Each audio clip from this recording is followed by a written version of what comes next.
Welcome back to Frankly Speaking here on WYDC.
Welcome back to Frankly Speaking here on WYDC TV Big Fox. I'm your host, Frank Aiken. We are broadcasting from the Hesselson studio.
Well, good morning and welcome to Frankly Speaking here on WYDC TV Big Fox. I'm your host, Frank Aiken. We are broadcasting live from the Hesselson studio here on Market Street in Corning. And I'm so glad that you joined us this morning in the 7 o'clock hour. We're going to be talking with Horseheads Mayor Kevin Adams. We got a lineup, don't we, this week?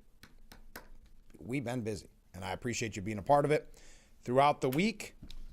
Plenty to discuss.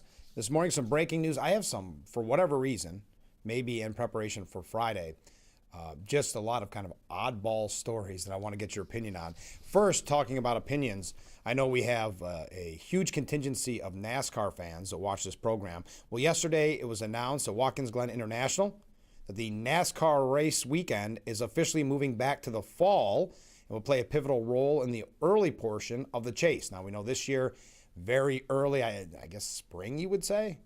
There was some criticism there of mud and that type of scenario. Well, now, like 2 years ago, right, they moved it to the fall.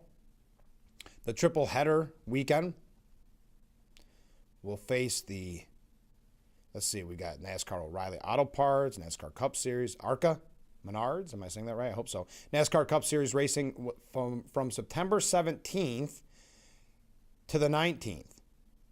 In addition to the NASCAR weekend in mid-September, Watkins Glen International will host the Sports Car Vintage Racing Association and the Hilliard U.S. Vintage Grand Prix presented by Mission Foods September 10th through the 12th, creating back-to-back weekends of racing excitement for fans. Our good friend, to Frankly Speaking, and president of Watkins Glen International, Don Berlew, said the Finger Lakes is destined for an incredible fall in 2027, with the NASCAR race weekend occurring during the chase, as well as the historic Hilliard U.S. Vintage Grand Prix presented by Mission Foods weekend. Whether you like stock car racing or those classic cars from years past, there is no better place for automotive aficionados than the Glen next September. So your thoughts on that? Watkins Glen NASCAR weekend being a part of the Chase series, I should say, beginning September 17th, running through the 19th. Your thoughts? Okay. Yesterday, we talked about the sad passing of legend Dolly Parton.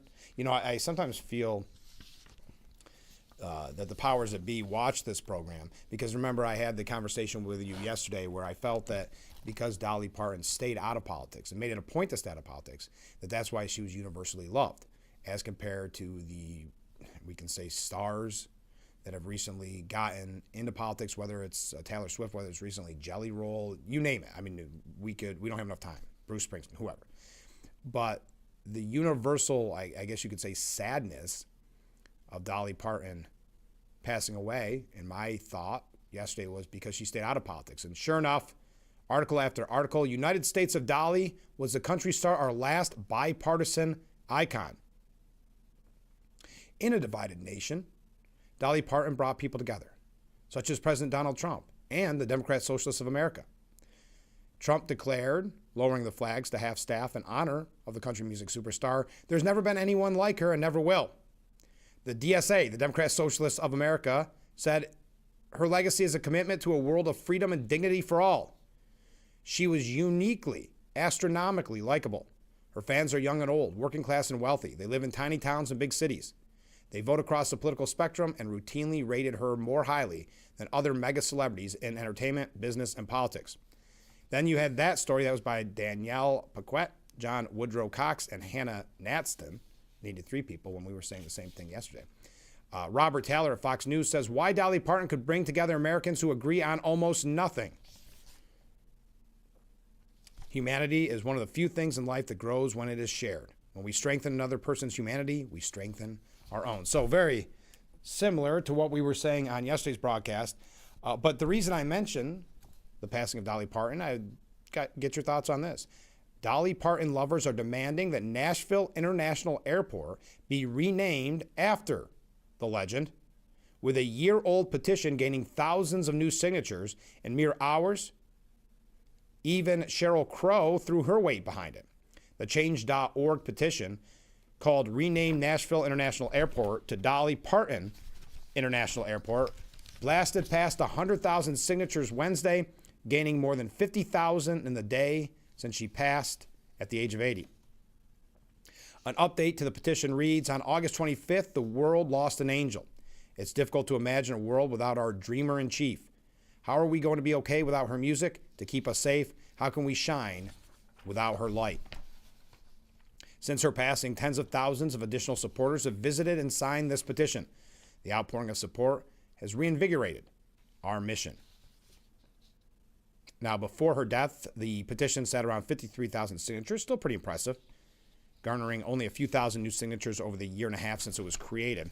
But those signatures doubled in the hours after Parton's family announced her passing, and big names brought big attention. Sheryl Crow endorsed the movement while talking about the late idol during an appearance on Katie Couric's Instagram live stream. Okay. Tennessee State Representative Todd Warner also said he'd support the measure, vowing in a response on the petition to propose a bill requesting the change. I will definitely introduce legislation to rename the BNA Airport Dolly Parton International Airport. Warner previously attempted to rename the airport Trump International Airport in January of 2025, but that bill flopped in a 5-12 vote. He also endorsed the Change.org petition to name the airport after Parton when his Trump bill failed, acknowledging that measure went down in flames, saying he'd received numerous emails requesting the dedication and that he would support a change if the opportunity arose. So your thoughts on renaming, and it's very nice. You wish something like this could have been done before the passing, but it started. It started well before her passing. But renaming Nashville International Airport to Dolly Parton International Airport. If you're interested, you can go to change.org for that petition. Okay, going through some breaking news, and then we have quite a few updates from stories we brought to you this week, last week. Here's a comment from a viewer already kicking it off. Renaming the airports definitely got my vote. They'll need to change the symbol to DOL. Yeah, Dolly Parton. Yeah. Is that how that would work? I think a lot of people would support that. I think it's a great idea. Now, a couple of on that, and that was from Jack. Thank you, Jack.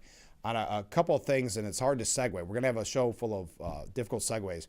Very sad what's happening at the China-Nepal border. Catastrophic flash flooding. If you've seen the video, it is heart-wrenching. It is terrifying. It has killed at least 160 people and left hundreds more missing, including over 40 Americans. The flooding is believed to have been caused by a wall of mud and rock that collapsed into a river on the Himalayan border between Nepal and China-controlled Tibet. At least 157 people were killed on the Nepali side, and more than 341 foreign nationals are missing, again, including 47 Americans, according to officials. So we'll be monitoring that situation, as they say. Yesterday, President Trump paid tribute to the 13 fallen service members killed in the Abbey Gate bombing 5 years ago. Taking to Truth Social, the president said, "Today we honor the 13 brave American heroes who were tragically killed 5 years ago by evil jihadi terrorists in Kabul, Afghanistan. This catastrophe was a result of sleepy Joe Biden's totally botched withdrawal from the country, which left our wonderful servicemen and women defenseless and allowed the Taliban to free thousands of bloodthirsty terrorists and criminals held at Bagram prison. This was one of the greatest atrocities in the history of our nation, and we can never forget that it was the result of sheer incompetence of Joe Biden and the Democrats who were in charge." During my 2024 campaign, I met with the Abbey Gate Gold Star families, wonderful people and great patriots, who were totally ignored and disrespected by the Democratic Party. I promised that we would deliver justice when I returned to the White House, and we have. We quickly apprehended the evil mastermind responsible for the deaths of our service members. It has been one of the greatest honors as Commander-in-Chief. May God bless America, and may God bless the Abbey Gate Gold Star families. You will never be forgotten. Also on that, we're going to talk about Iran here in just a moment. And then just some strange political stories that I don't really, I think I just have to pass along to you to get your thoughts on it. But this coming out and breaking yesterday, the mastermind of the 9/11 attacks and 3 other terrorists held on Guantanamo Bay will finally stand trial in 2028, according to a military judge. The ruling from Lieutenant Colonel Michael Sharma came just 2 weeks before the 25th anniversary of the world-altering September 11, 2001 attacks, which killed nearly 3,000 people. Khalid Sheikh Mohammed, the head plotter, and 3 of his alleged co-conspirators have been held at the Cuba military base since 2006. Now, I've got to say, and I'm glad that this came to our attention, it's almost as if you forget, and I hate to say that Khalid Sheikh Mohammed was still in Guantanamo. I mean, the pictures of when he was captured, he looked old, and here we are 25 years after the attacks, and, well, since 2000, or since, so 20 years since he's been in prison. Government prosecutors requested a January 2027 trial date, but the judge rejected the bid and set it for June 5th, 2028, citing a slew of pretrial rulings the court needs to make before the proceedings start. The case of Mohammed, believed to be either 61 or 62, see, that's shocking too, and his alleged partners in crime, I'm going to try, Walid bin Atash, Mustafa al-Hawasi, and Ammar al-Baluchi, have been notoriously delayed for decades amid a series of legal squabbles, including over whether confessions obtained via torture are admissible in court. Past trial dates have come and gone several times, and Sharama is the fifth judge to oversee the case. Victims' families have been outraged that they have yet to see justice served, with some relatives telling the New York Post they hope the latest trial date will stand. Retired NYPD officer Jim Smith, whose wife Maria died in the attacks, said, "We have been asking for a trial date for 20 years. Hopefully this time it is for real. It's all going to depend on the judge. We've been through some good, but mostly officers who wanted nothing to do with the case. Someone has to man up and take charge." Retired police officer Kathy Vigino, wife of Detective Joseph Vigino, who also died on 9/11, questioned why she and other families still need to wait another 2 years. And I think there's a good point there, that here we are in 2026, they're still not talking about a trial until 2028. We have waited 25 years. Why do we have to wait another 2 years? How much time do we need for pretrial? Why can't they start the trial now? It's time for the victims to get justice now. She also wondered if the current judge would still be on the case when the trial date rolls around, and if not, what happens? Some victims' families supported, you recall, the case nearly came to a close back in 2024 when Mohammed bin Atash and al-Haswai agreed to a stunning plea deal. You remember that? It was shocking at the time. It was a plea deal with the Biden administration in which they planned to admit their roles in the attack in order to be spared the death penalty and instead serve life sentences behind bars. Some victims' families supported the plea deal as a way to finally end the case and avoid Mohammed and his fellow terrorists dying in custody before the trial date. But many others were dismayed, insisting that only death would be appropriate as a punishment for the perpetrators of 9/11. Amid the public outcry, Biden administration officials abruptly changed course and attempted to cancel the plea deal, leading to years more of litigation without a trial. A U.S. appeals court in June of 2025 officially rejected the deal, and Mohammed's lawyers have said they plan to ask the U.S. Supreme Court to intervene. Okay. Now, yesterday we asked a question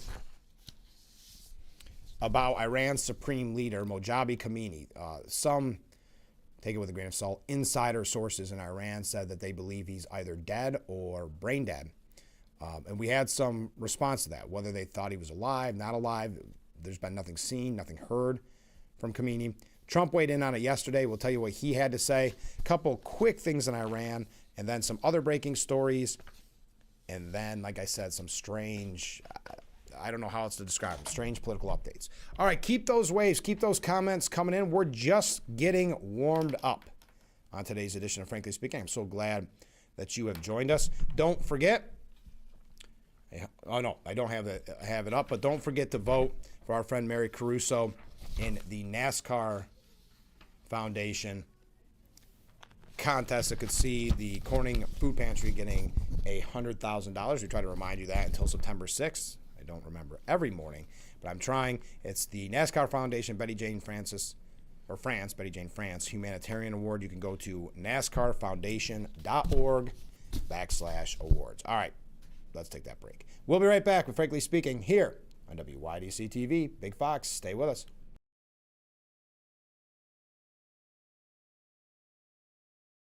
It's layaway or swimming pool time at Hesselsen's for next year. With Hesselsen's Easy Layaway Plan, only $500 down guarantees you this year's price and gets you on an early installation date for next year. But hurry in, as next year's list will fill fast. Same great pricing, same great service, same great installation. Come in early so you can enjoy your new swimming pool all summer long. Hesselsen's, your locally owned and operated swimming pool store since 1955, will always be there for you today, tomorrow, and for years to come. Remember, it's always fun to poke in the corners at Hesselsen's.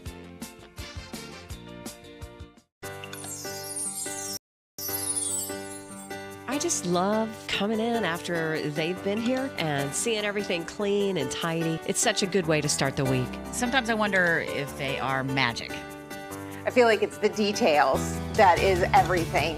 The being able to pick up on things that most people don't see or don't even think about. House, business, or anything else, go with Magic Rags. The Enchanted Crew has you covered from ceiling to floor.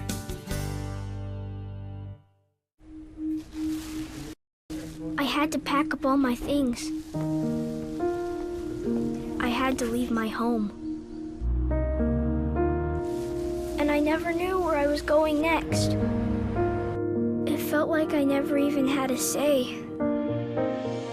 But then you came along. Change a child's story. There's a child in foster care waiting for a volunteer like you. Learn how you can help at nationalcasagal.org. Happy Thursday, everyone. Thanks for checking in. 83 today. That's a little bit above the average. We're also going to be dealing with some showers and thunderstorms out there, some of which could be a little bit on the more vigorous side, but overall at or just slightly above average for this now end of August. Here are those thunderstorms developing as we head into the afternoon. A few pockets of locally heavy rain, maybe some hail, some gusty winds, and then this will be shifting east, so better on Friday.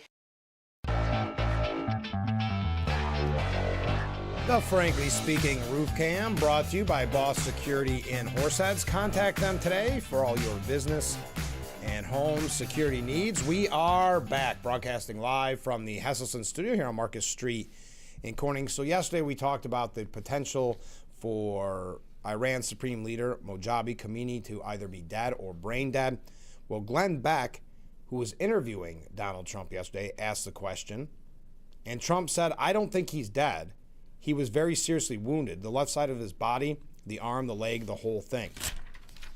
He was very seriously wounded, but I don't think he's dead. And if he is, they're putting on a pretty good show." He noted the Iranian peace negotiators talk about, going back to talk to him all the time, to get a final blessing on things. He added, "It's not the most honorable group, I will tell you that. We have the Strait of Hormuz open. We took out 22 boats last night. We have people coming in. The blockade, our Navy has been unbelievable. Our military has been unbelievable."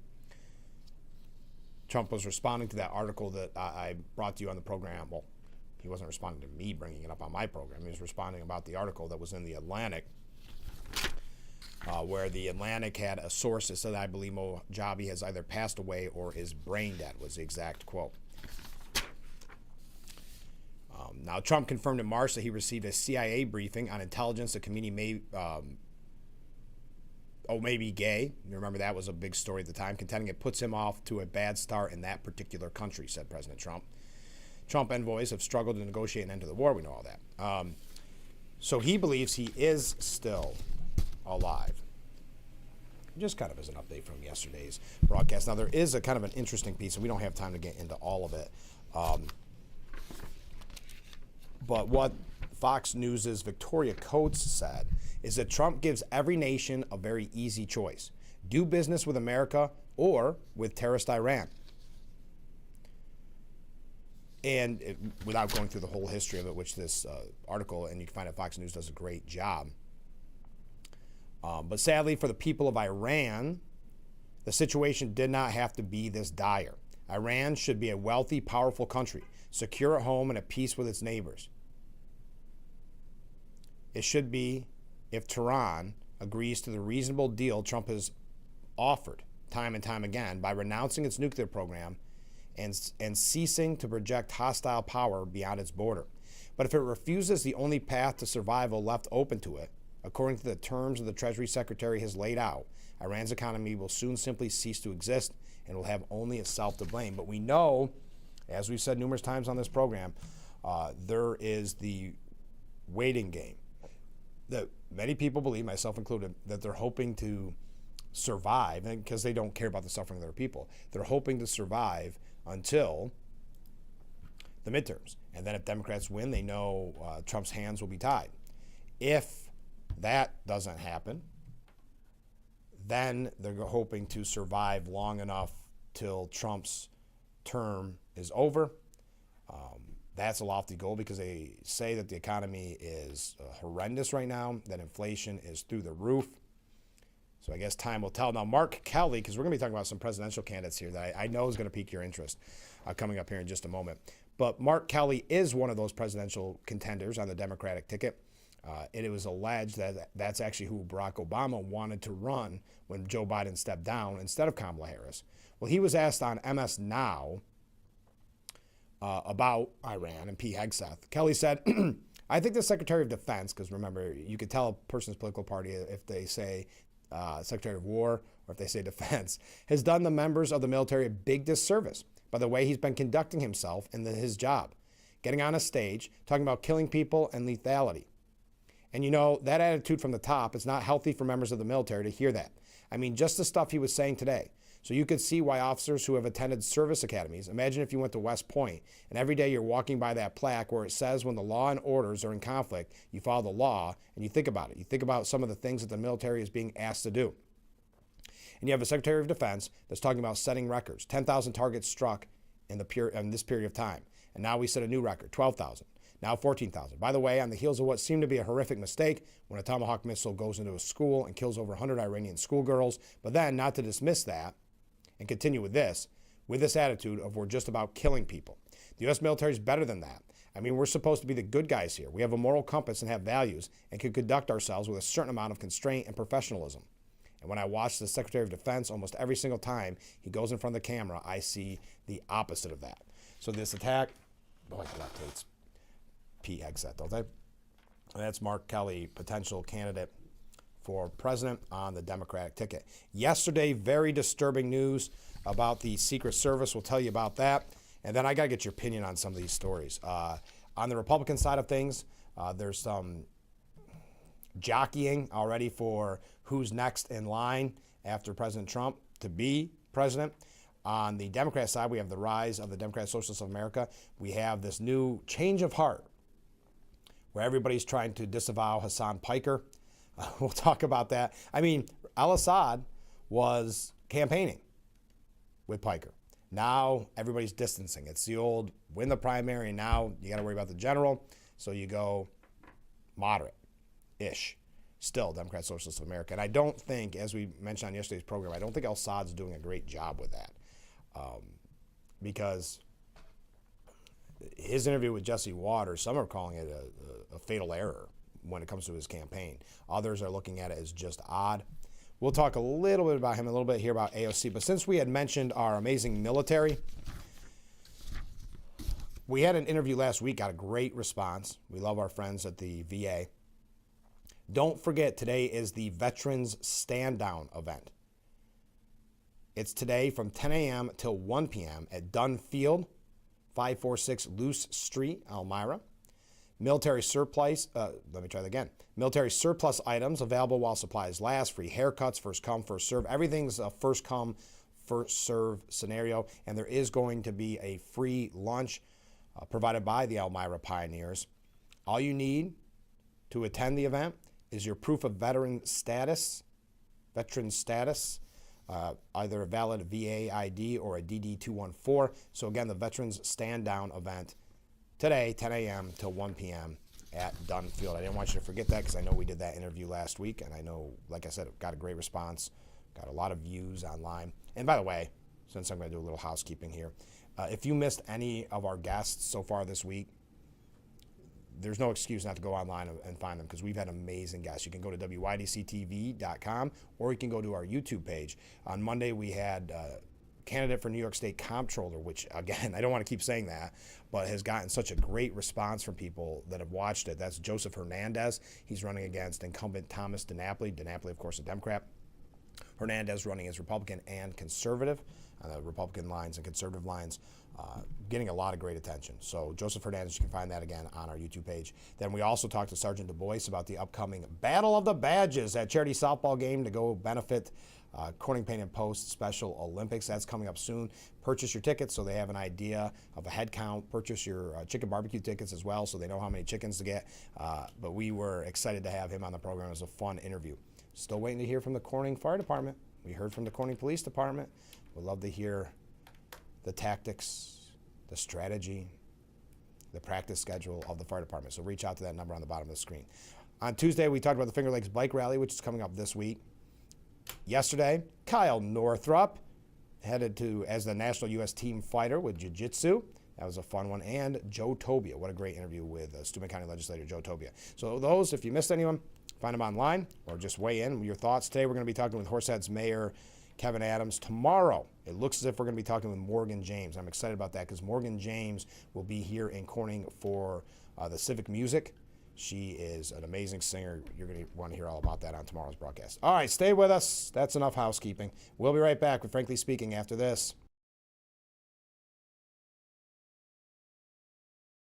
Firefighters responding to a fire alarm on Wednesday found several safety violations. I'm on scene right now where the commercial fire happened yesterday. As you can see, the building is in complete ruins. They're pushing for an additional $250 million to the state budget. Free local pantry here in her front lawn in Painted Post. The Vencino Group says it will cover hotel stays for residents through March 20th. With the U.S. Department of State releasing a travel caution worldwide.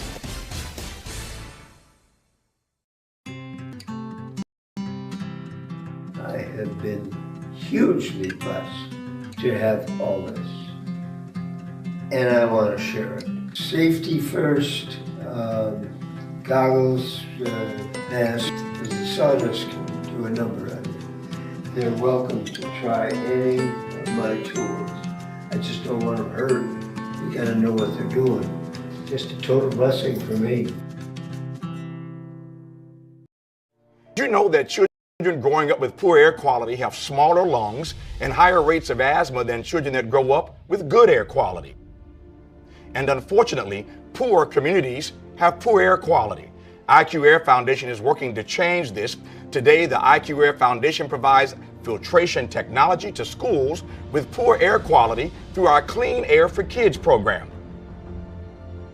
Our goal is to help over 50,000 school children every year breathe over 90% cleaner air indoors, helping to level the playing field, reduce barriers to learning, reduce sick days, and increase test scores.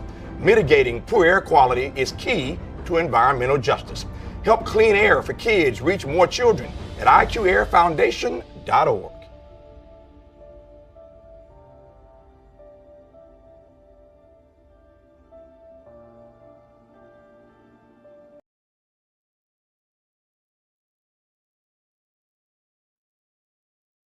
The Frankly Speaking Roof Cam, brought to you by Boss Security in Horseheads.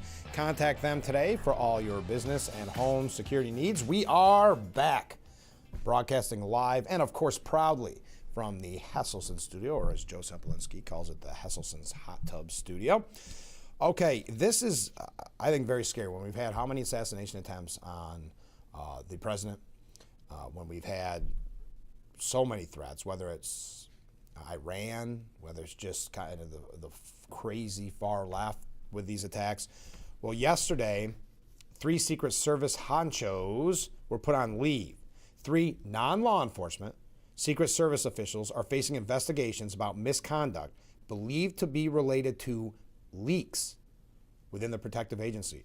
We had heard about that one leak where someone was talking to the media about J.D. Vance's schedule and how sometimes it was, I guess what you'd say, annoying to them because he actually had family responsibilities as vice president. It was really, well, it's obviously someone political in the Secret Service that wanted to get a dig in at J.D. Vance, but I'll continue. The 3 put on leave are believed to work in the communications office, including communications director Anthony Guglielmi, according to multiple reports.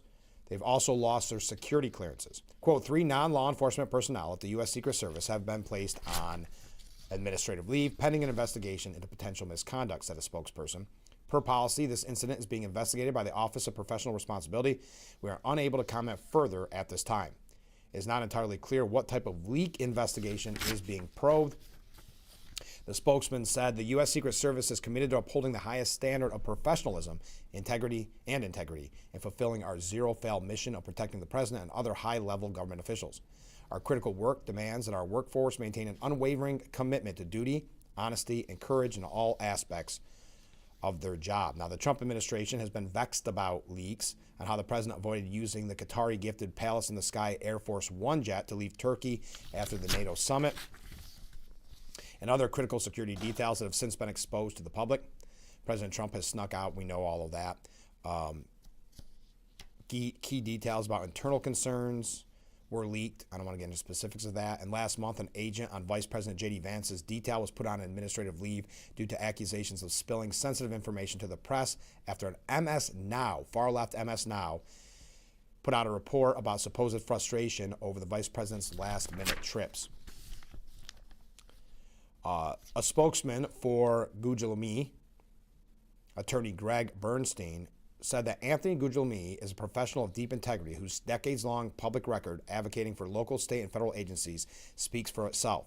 He holds profound respect for the mission and work of the United States Secret Service and is cooperating fully with everything being asked of him.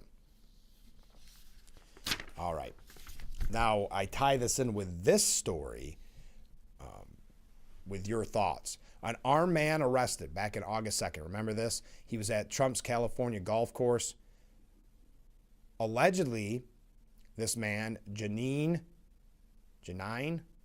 Talley, 38, had First Lady Melania Trump's schedule and detailed information about the U.S. Secret Service personnel. How does he get that information? This raises how many red flags?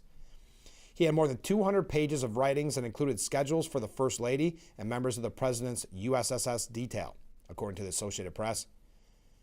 This was revealed during the Los Angeles court hearing.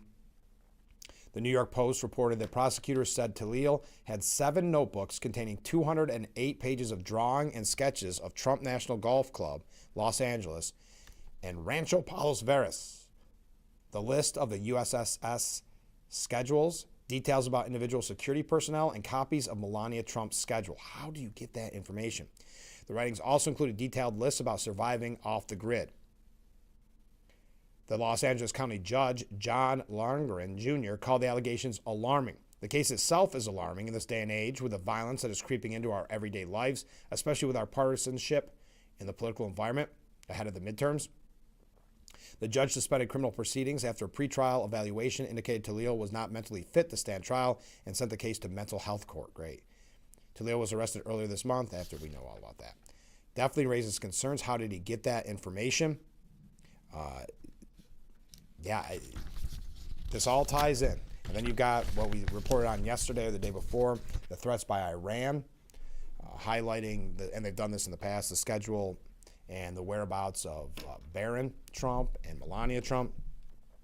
Just wanted to bring that to your attention in case you didn't see that yesterday. Kind of got glanced over in the media because it's during the Trump administration, there's always a lot of news, such as the one that everybody seems to be talking about, renaming Lake Ontario to Lake America. Well, in Oswego, not that far down the road, they don't like the name Lake America.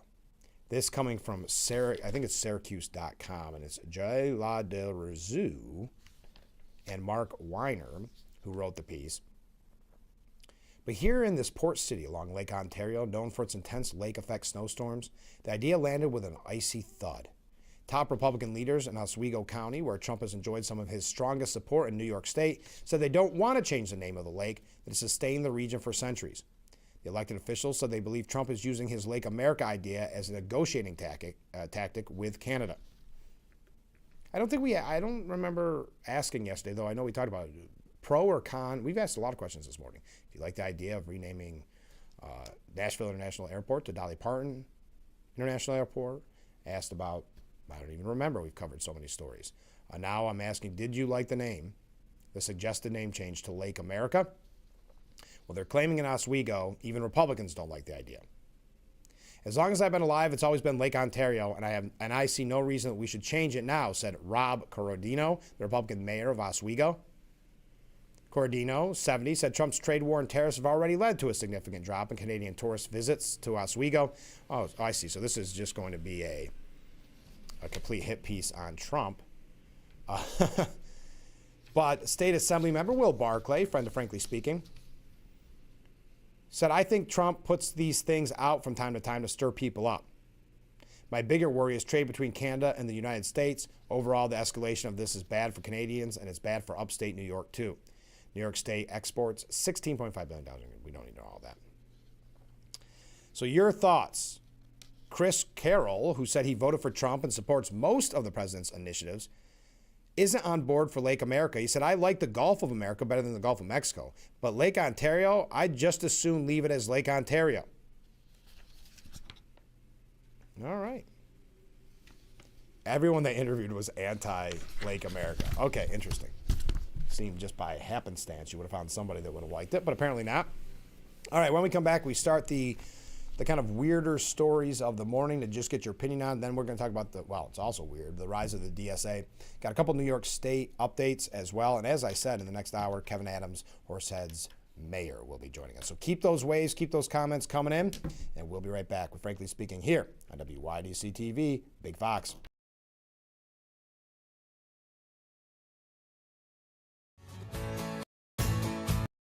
Sunflower Days opens August 15th at Bradley Farms. Fall is in the air, and there's no better place to celebrate. Bring the whole family for our seasonal games, selfie stations, and make fall memories wandering through our giant corn maze. Bradley Farms is open daily 9 a.m. to 6 p.m., located at 1543 Maple Avenue in Elmira, New York. Come out to Bradley Farms for our Sunflower Days and the opening of fall fun. Having a safe home is essential to many aspects of our lives. From a sense of community and safety, to physical and mental health, to economic security and independence. Most homes in our communities are not accessible and are not designed to accommodate the changes that come with age, including the risk of falling.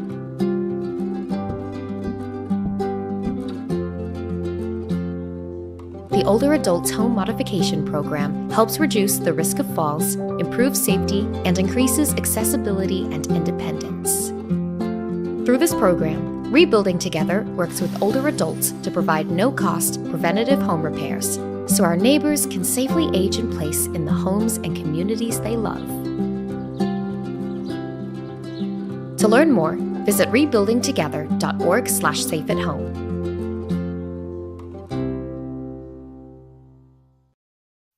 Happy Thursday, everyone. Thanks for checking in. 83 today. That's a little bit above the average. We're also going to be dealing with some showers and thunderstorms out there, some of which could be a little bit on the more vigorous side, but overall at or just slightly above average for this now end of August. Here are those thunderstorms developing as we head into the afternoon. A few pockets of locally heavy rain, maybe some hail, some gusty winds, and then this will be shifting east. So better on Friday and also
The Frankly Speaking Roof Cam, brought to you by Boss Security in Horseheads.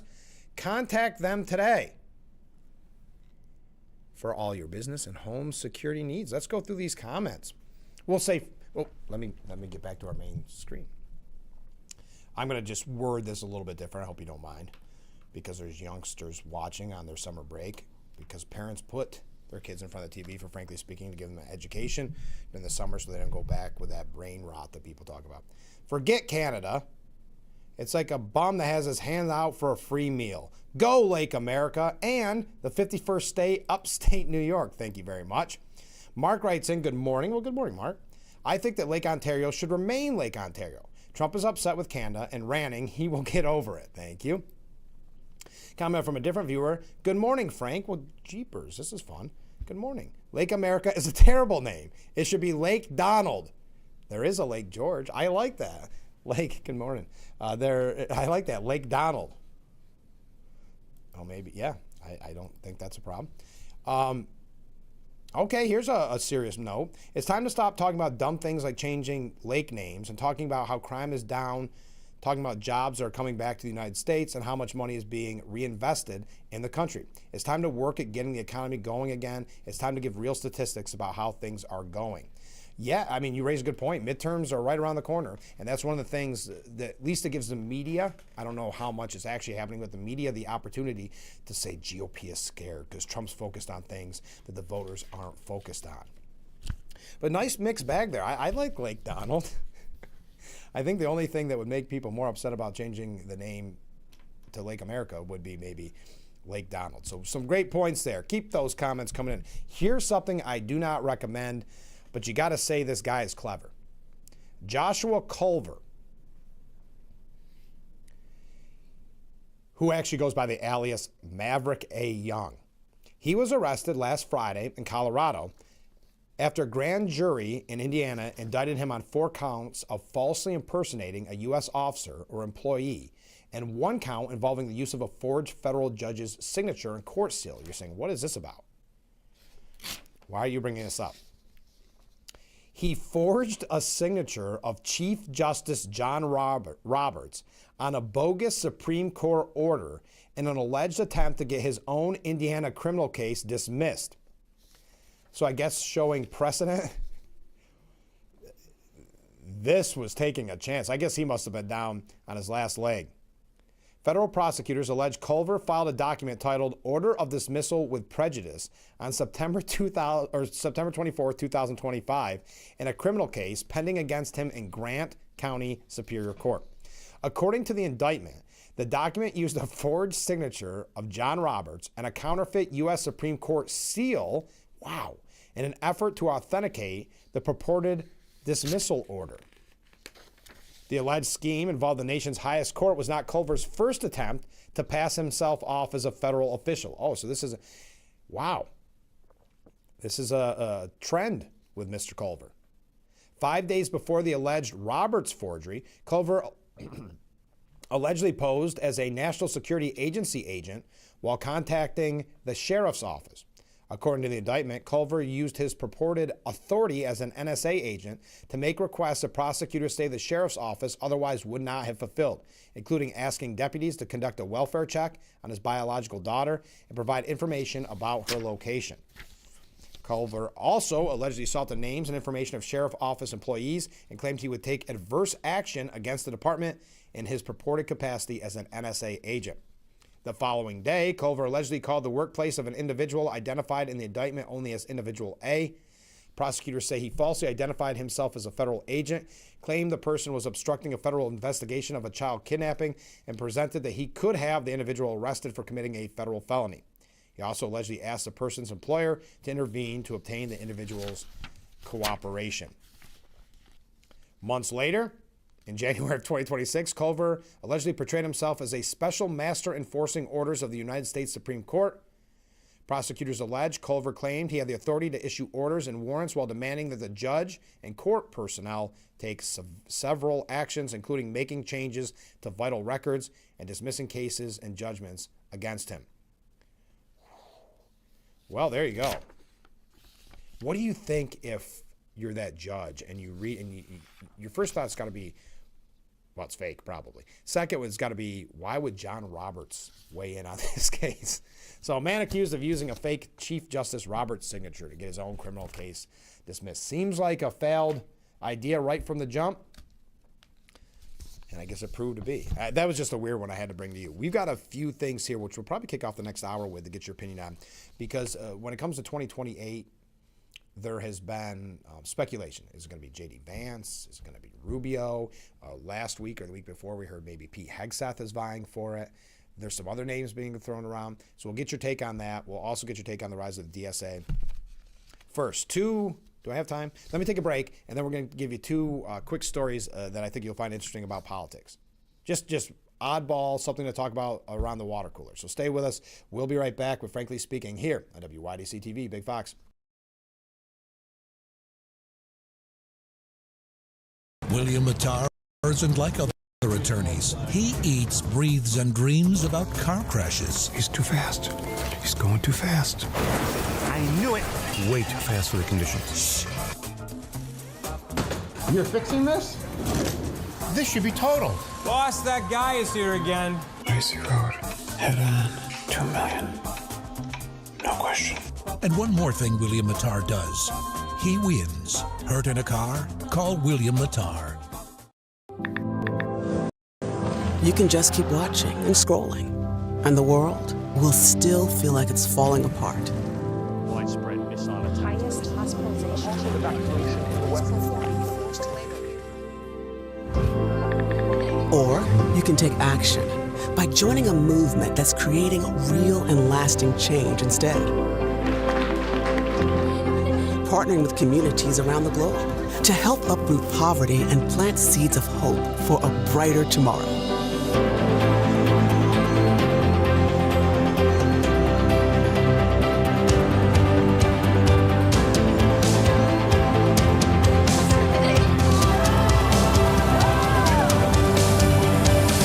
Because at World Vision, we believe that no situation is hopeless.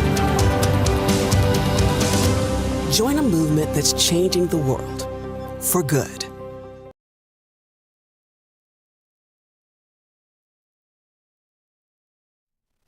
The Frankly Speaking roof cam. They're out. You might hear in the background. They're out cleaning the roads there on Market Street. This brought to you by Boss Security and Horseheads. Contact them today. Well, the picture is. Contact them today for all your business and home security needs. We are back broadcasting live from the Hesselson studio. Ken writes in, Trump is just taunting Canada on changing the name of Lake Ontario to Lake America to try and remind them that America has been their friend and protector, not China. When he changes the name, I think he will honor more than half of the American people and name it Lake MAGA, which will make Hochul and the rest of the Democrats' heads explode. Interesting. We had Lake Donald first, Lake MAGA. It's got a nice ring to it. I like it, Lake MAGA. Keep those great suggestions coming in. All right, listen to this. Dean Roy. You probably haven't heard the name, but Dean Roy is 15 years old. And he will appear on the ballot in November as a third-party candidate for Vermont governor. And he's running because it's the idea, and it goes back before Joe Biden, but Joe Biden, of course, was the glaring example. And we got an update on Joe Biden here in a moment, too, but where younger people, and that's why they went to the Democrat Socialists of America, they're sick of being told this is the only person we can win with, and the person's in their 70s or 80s or whatever. So that's why you've seen a lot of younger people beat some incumbents. Well, Dean Roy, he's not even eligible to vote. He can't drink alcohol. And according to the New York Times, just on his looks alone, he may get kicked out of an R-rated movie. And he must drive with an adult in the passenger seat. He is, however, running for governor in his home state of Vermont at the age of 15. The goal here is to make enough of an impact that leaders have to start paying attention to the youth voice, said Dean. Older Gen Z politicians have been making waves this political season, challenging the older members of Congress or whatever the case may be. Young people see that we cannot afford a home, we can't start a family, our work treats us like, we'll say, garbage. Climate change is destroying our home. Wow, he's got an education system. He's been through the education system, hasn't he?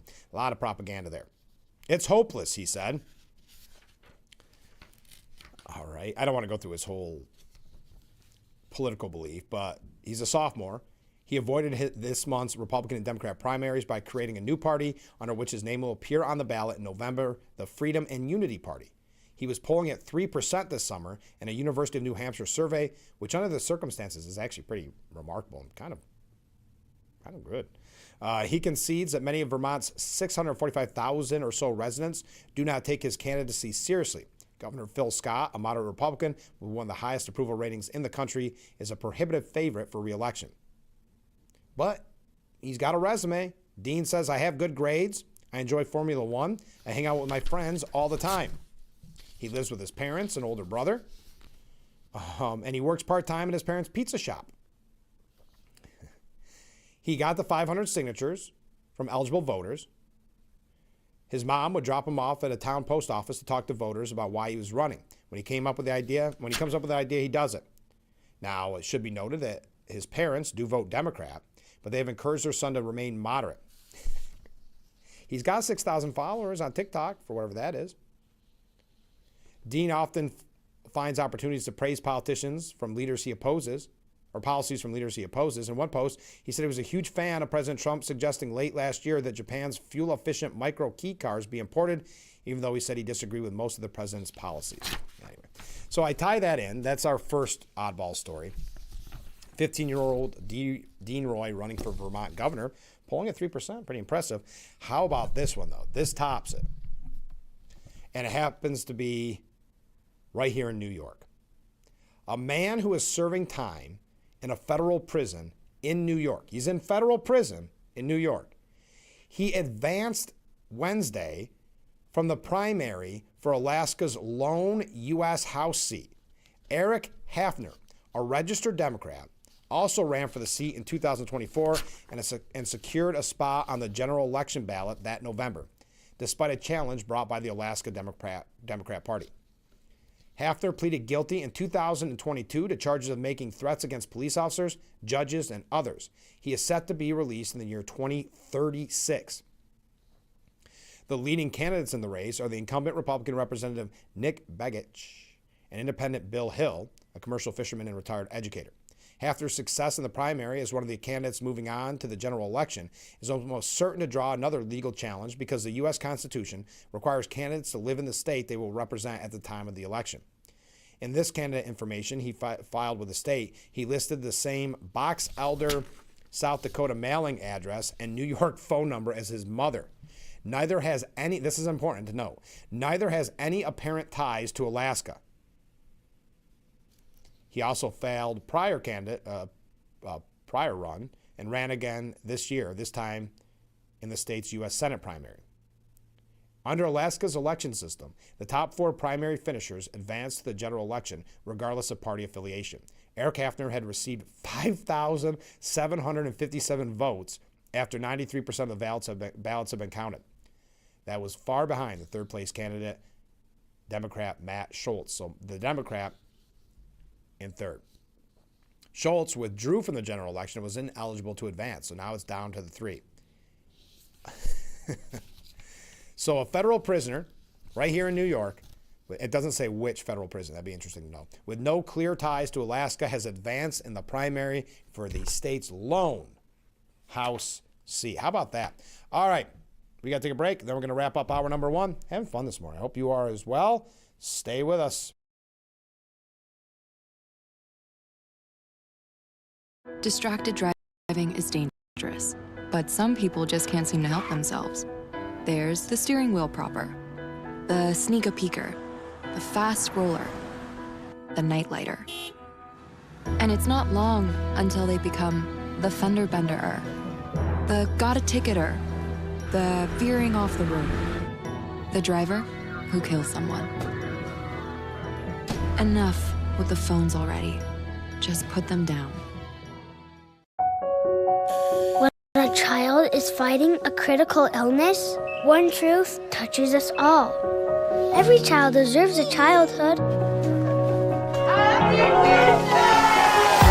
wish sparks a ripple of hope that transforms communities far and wide. And when we grant wishes together, we create a movement of kindness, strength, and unity. Yay! Become a wish maker today and be part of a journey that truly changes lives. Happy Thursday, everyone. Thanks for checking in. 83 today. That's a little bit above the average. We're also going to be dealing with some showers and thunderstorms out there, some of which could be a little bit on the more vigorous side, but overall at or just slightly above average for this now end of August. Here are those thunderstorms developing as we head into the afternoon. A few pockets of locally heavy rain, maybe some hail, some gusty winds, and then this will be shifting east, so better on Friday and also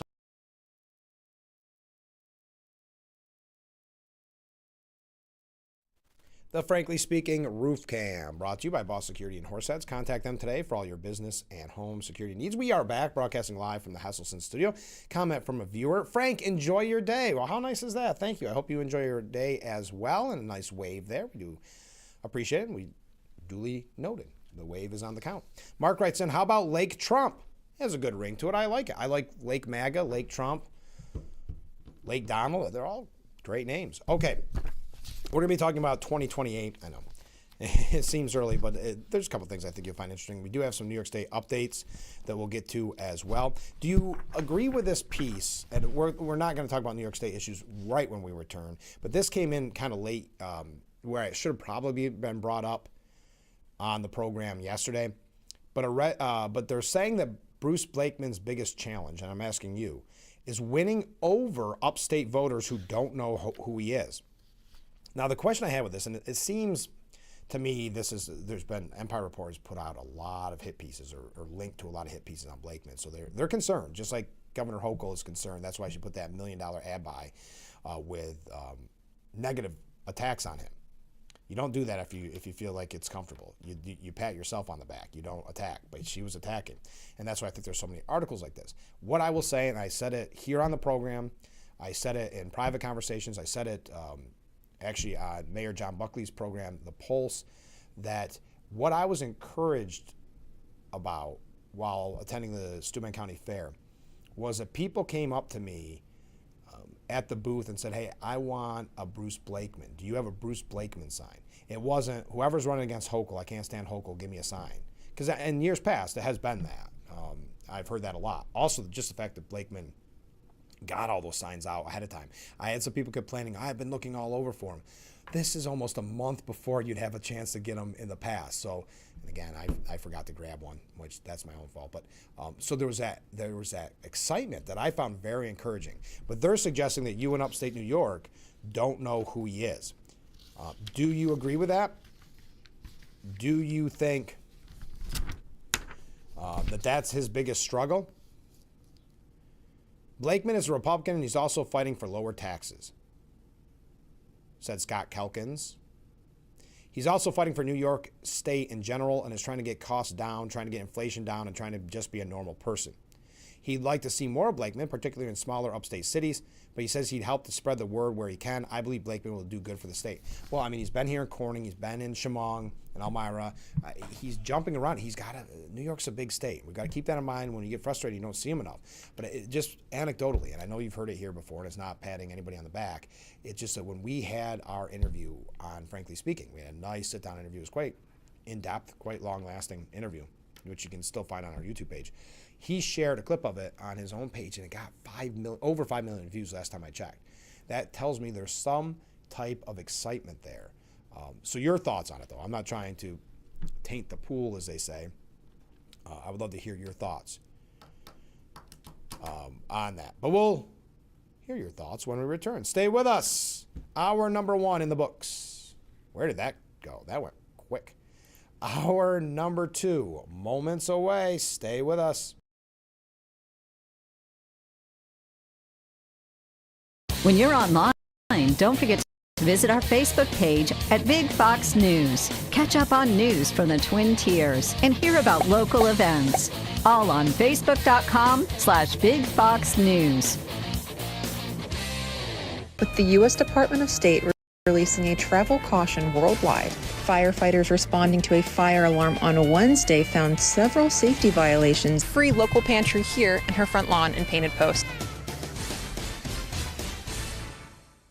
When it's a home improvement, Horseheads Do-It Center has you covered. Family owned, locally trusted, and packed with everything you need for any project. From top quality tools to kitchen and bath essentials, we make it easy. Competitive prices, expert advice, friendly service. Visit us at 124 North Main Street or online at doitbest.com/horseheads today.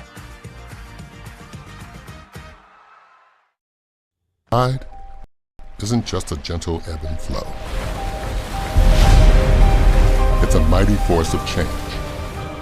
Just like the tide shapes our shorelines, we can shape our planet's future and protect the world's oceans from its biggest threats.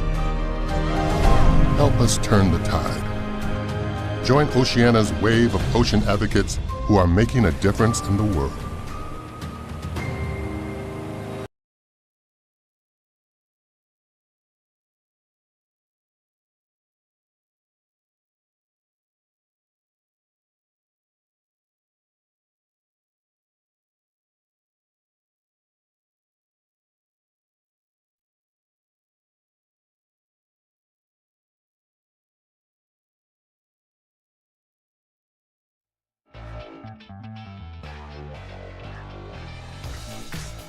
And we welcome you to hour number 2 of Frankly Speaking here on WYDC TV Big Fox. I'm your host, Frank Acom. We are broadcasting live from the Hesselson studio. I'm so glad that you've joined us this morning. We've covered a lot of things.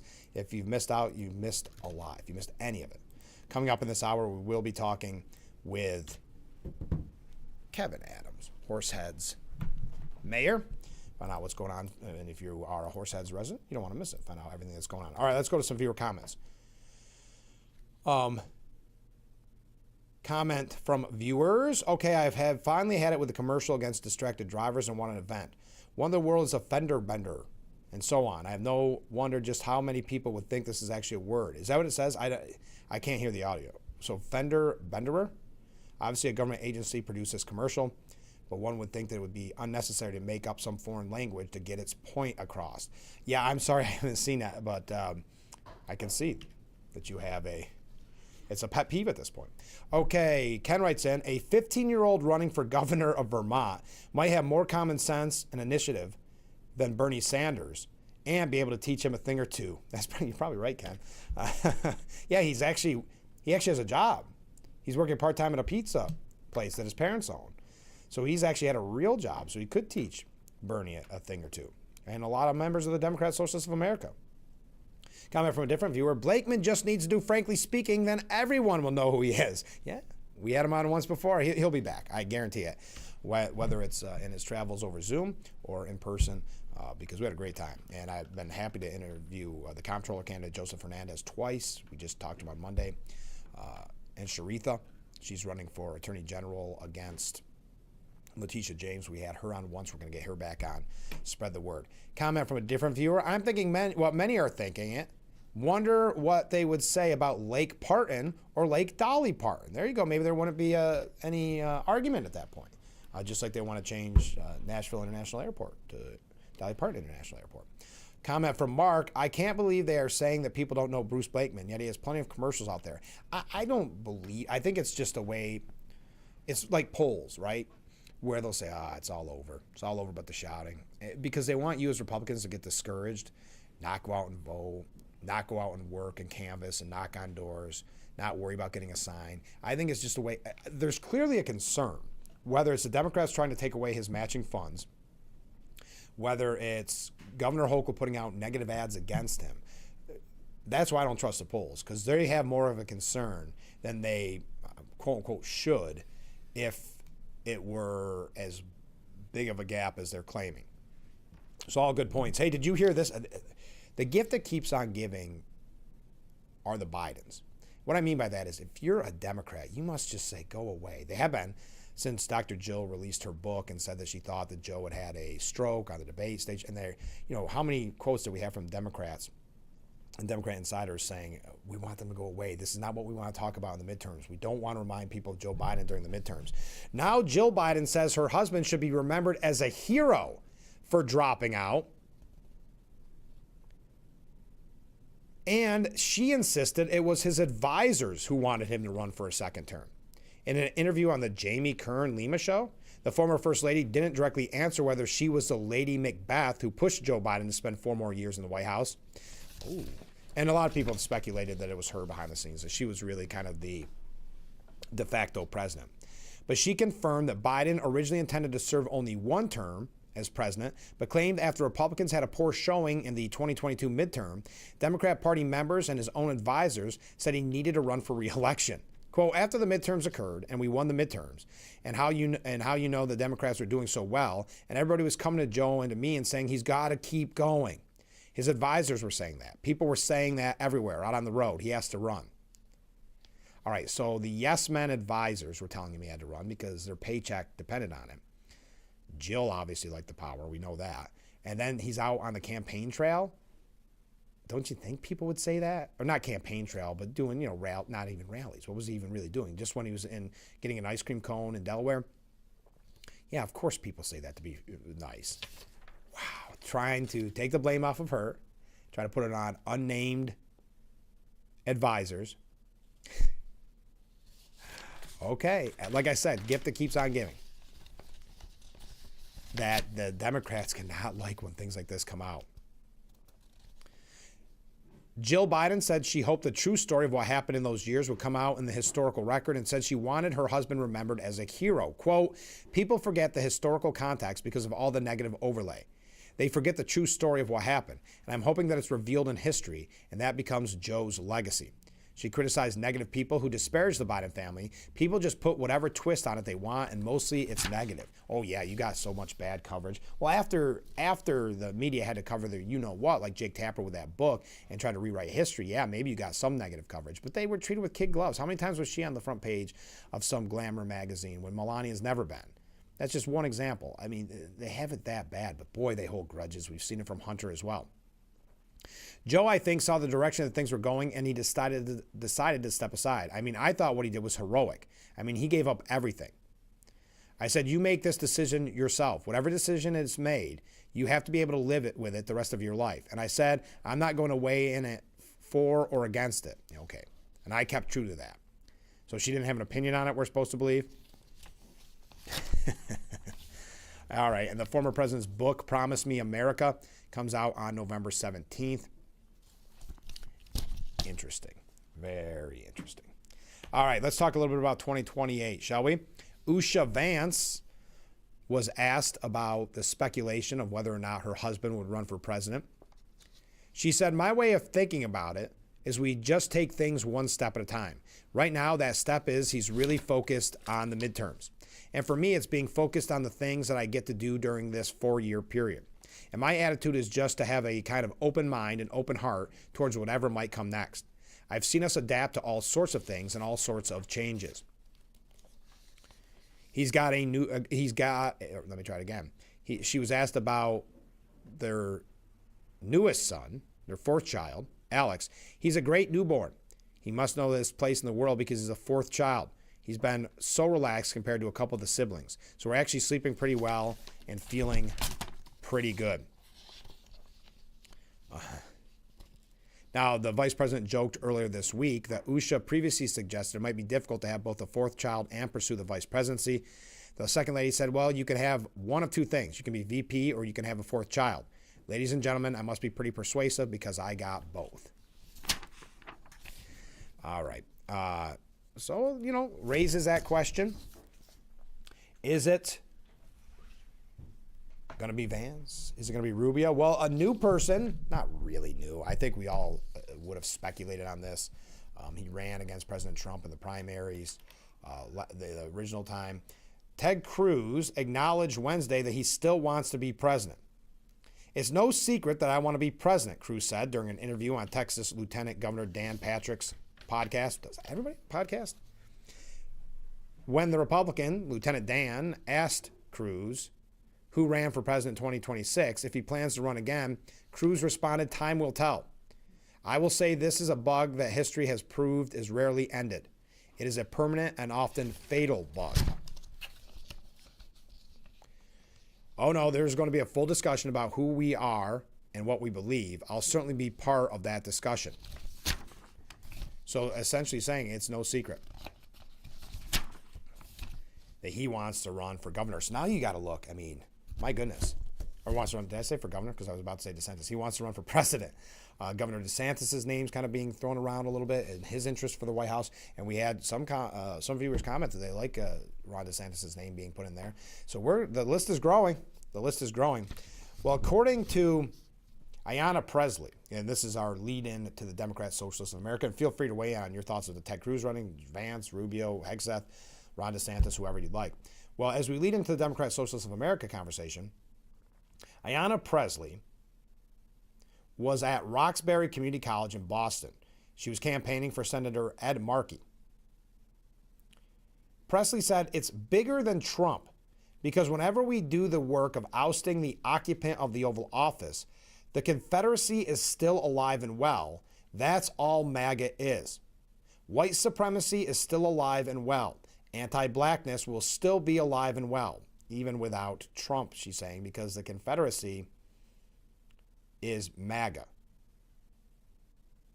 Wow. All right, that is the rhetoric we talk about. That is why we have the real concerns about the potential leak by Secret Service, because this constant hate for 10 years is not healthy. So the Confederacy is still alive and well. That's all MAGA is. White supremacy is still alive and well. Anti-blackness will still be alive and well. Now, AOC, do I have to? No. Oh, we got a lot of comments coming in. My goodness. Again, I know I announced this in the 6 o'clock hour, but for those of you who have just joined us, the Veterans Stand Down event, as a reminder, we talked with our good friends from the VA, Finger Lakes, about the Veterans Stand Down. You can watch that interview on our YouTube. But that is today, as a reminder, 10 a.m. till 1 p.m. at Dunn Field. There'll be free haircuts, military surplus, but all of that, and a free lunch. But everything is first come, first serve. So if they run out, they run out. But the lunch provided by Elmira Pioneers, all you need is a proof of veteran status is required. That's it. And that's a valid VA ID or a DD-214. So again, Veterans Stand Down today, 10 a.m. till 1 p.m. at Dunn Field. I see some comments coming in. We got to take a short break, and we got a quick segment because we're going to be talking with Kevin Adams, Horseheads Mayor. So stay with us. We'll be right back with Frankly Speaking here on WYDC TV, Big Fox. Firefighters responding to a fire alarm on Wednesday found several safety violations. I'm on scene right now where the commercial fire happened yesterday. As you can see, the building is in complete ruins. They're pushing for an additional $250 million to the state budget. Free local pantry here and her front lawn and painted posts. The Benzino Group says it will cover hotel stays for residents through March 20th. With the U.S. Department of State releasing a travel caution worldwide.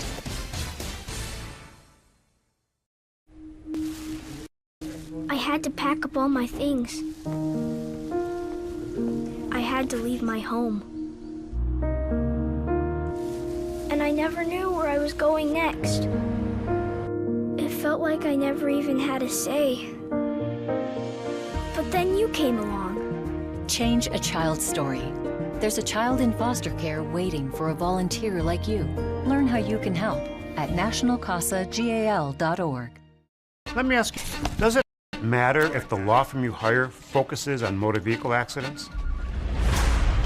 Has the experience to take on big insurance? Will go to court to win? Has won over $1 billion for their clients?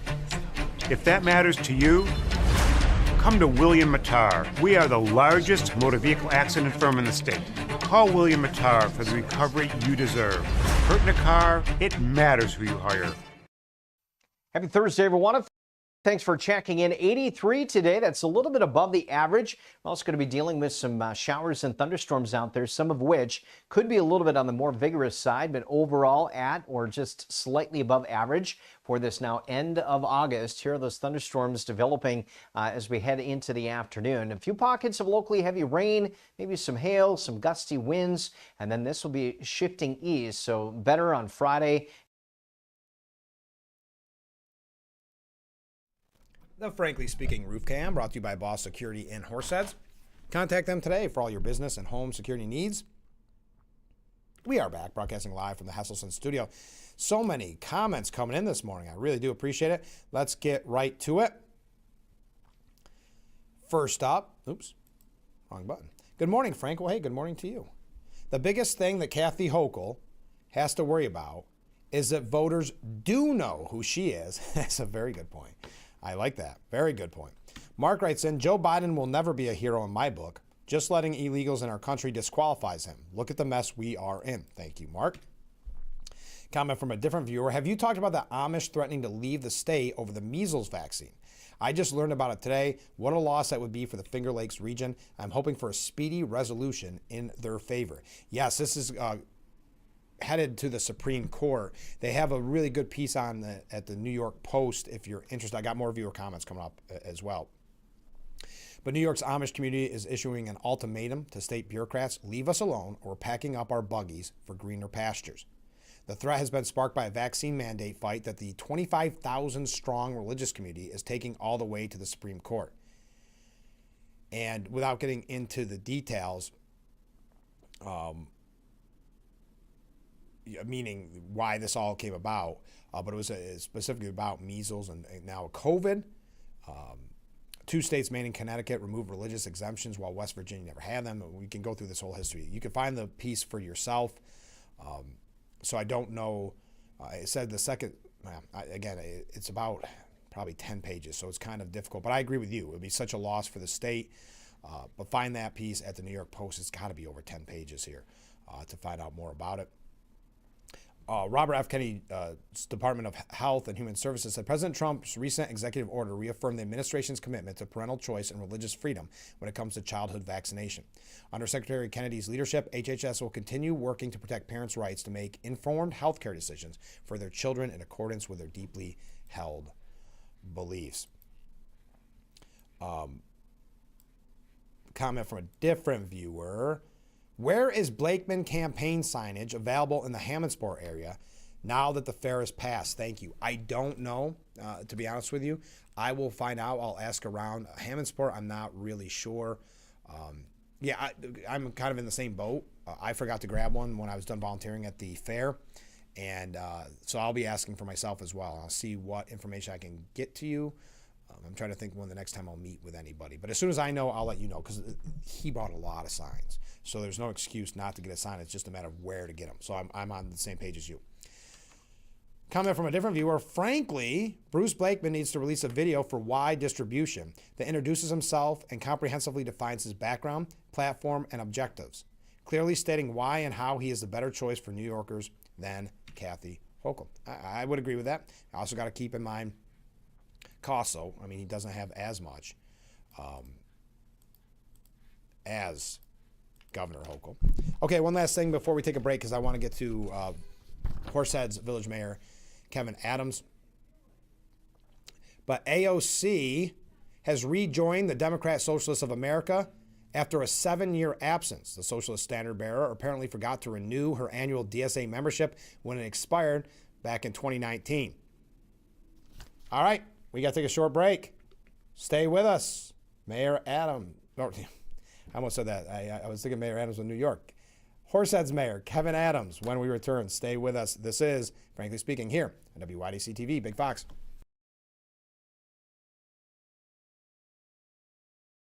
Don't forget to visit our Facebook page at Big Fox News. Watch news from the Twin Tiers and catch local events on Facebook.com/Big Fox News.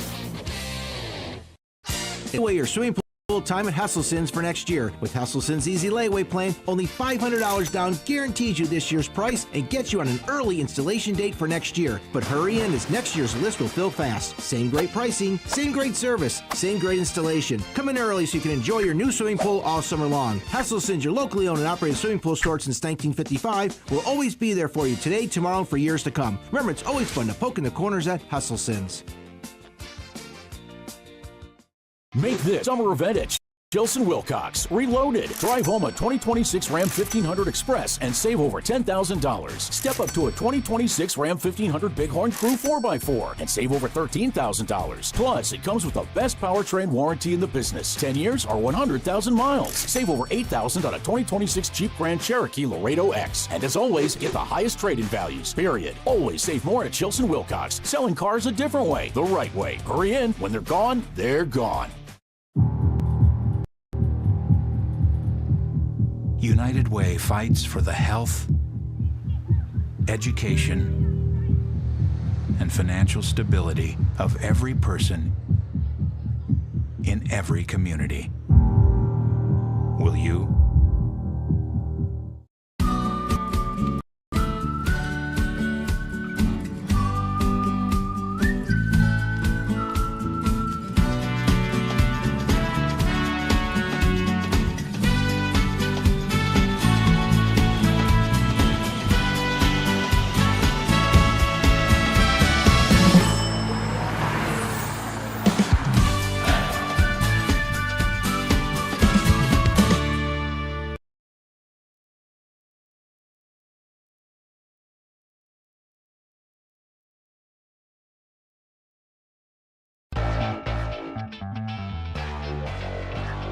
Frankly Speaking, Group Cam, brought to you by Boss Security in Horseheads.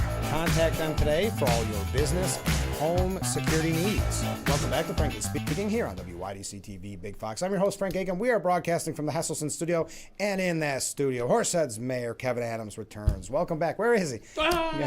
Good morning. Thanks for being on the show. Hey, thank you, Frank. It's been a busy time in Horseheads. Yeah, we've kept ourselves busy. Yeah, and there's some really good things coming up. What are you right now focused on the most, would you say? I'm focused on what just got done. Okay. I don't know if that makes sense. Well, when you work on something for a long time, yeah, it's nice to take a second to breathe, right? And then it's like, oh, what about this? Yeah, there's and a million other things. So we did that. We just got done passing 2 local laws that ban vaping and mobility devices. Okay. And that's where the downhill battle came, was that everyone was like, oh, for like ADA compliance? And no. I was like, I don't think, there's Boy, no...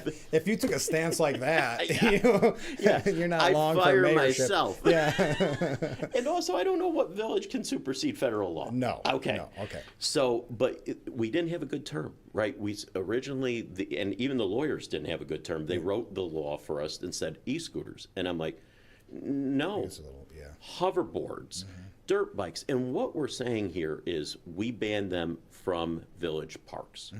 And we did both bannings based on safety. For the vaping, it just isn't an appropriate place. Right. And people are like, but it's legal. And I said, but it is. And the Village of Horseheads has a growth operation. Village of Horseheads has one of the biggest dispensaries in Chemung County. We're not saying, but it's time and place is what we're elected to decide. And a village park isn't the time and place for vaping. Right. Just like I think anybody would come to a park and be shocked if you and I were out having a beer. Right. And it's the same, because that's one of the things that frustrates me. And I want to definitely talk about the e-scooters, but on Market Street, when you walk down in Centerway and there's families eating and you smell marijuana everywhere. And again, it's legal, we know that, but who makes that decision? Yes. Why would you be out there and take in Centerway, for heaven's sakes, or in a park where kids are playing? You know, I'm blessed to have a village board who also agrees that what you want to do in the freedoms of your home is that, because it doesn't affect somebody else's life. Yeah. And that's not the case in a park. It's the most communal setting that we have in society. Right. And the state already banned the smoking, but they just left this hole for e-vaping. And we said, okay, we need to close this hole. Well, and it's interesting too, because I think the rules are you're allowed to smoke marijuana anywhere where cigarettes are allowed. So with the vaping opens a whole nother door, but that's interesting. But I do want to talk about, I know it's not just e-scooters, but we see here, again, anecdotally on Market Street all the time, they're dangerous. Not just for the driver, but also people on the sidewalks, in the park. For all populations. And so we were getting reports that we were having these near hits. And I said, we're not going to be a reactive village. We're going to be a proactive village. We're banning these. And so you do your due diligence.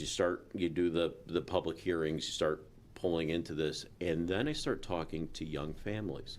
And they're like, thank you for doing this. And I'm like, I didn't do it for you. I did it for the seniors. They're like, we push strollers. Oh, yeah. We can't have our infant collide with one of these things. And then you get the naysayers who say, so you're against bicycles. I said, no. And they're like, well, I can go 20 miles an hour on a bike. I said, I'll put you on the top of this hill. I'll take your brakes off. And then maybe you can do a sustained 20 miles an hour. But when this is the only physical action you need to do to get to 30 miles an hour, a sustained 30 miles an hour, and you don't need a license, you don't need anything like that, it's not safe in our parks. I'm not here to litigate or legislate stuff outside of our parks, even though they're calling it's not for safe on the to road. ban it. I mean, you will see the bikes go down Mark Street faster than any other vehicle. Right. And it is extremely dangerous because they don't follow the rules of, like we do. Okay, we stop at this red light. Right. I can't tell you, especially in the morning, how many times I've seen near collisions or almost been in a collision because heaven forbid they don't stop us and it's 4 in the morning. who's on the Market Street. Well, guess what I am coming into work. I don't want to hit you. Right. But it's dark. very dangerous. Yeah, it's very, very dangerous. And the fact that Hochul hasn't had the conversation yet, I think is very disheartening because we got to pull off the Band-Aid and have the conversation at some point. Well, and there again, we have this fight, Frank, of trying to justify to our constituents that government is a positive force in people's lives. Right. How can we do that if we're always reactive? Mm-hmm. Well, there hasn't been that many injuries. There hasn't been that many deaths yet for us to tackle that issue. Yeah.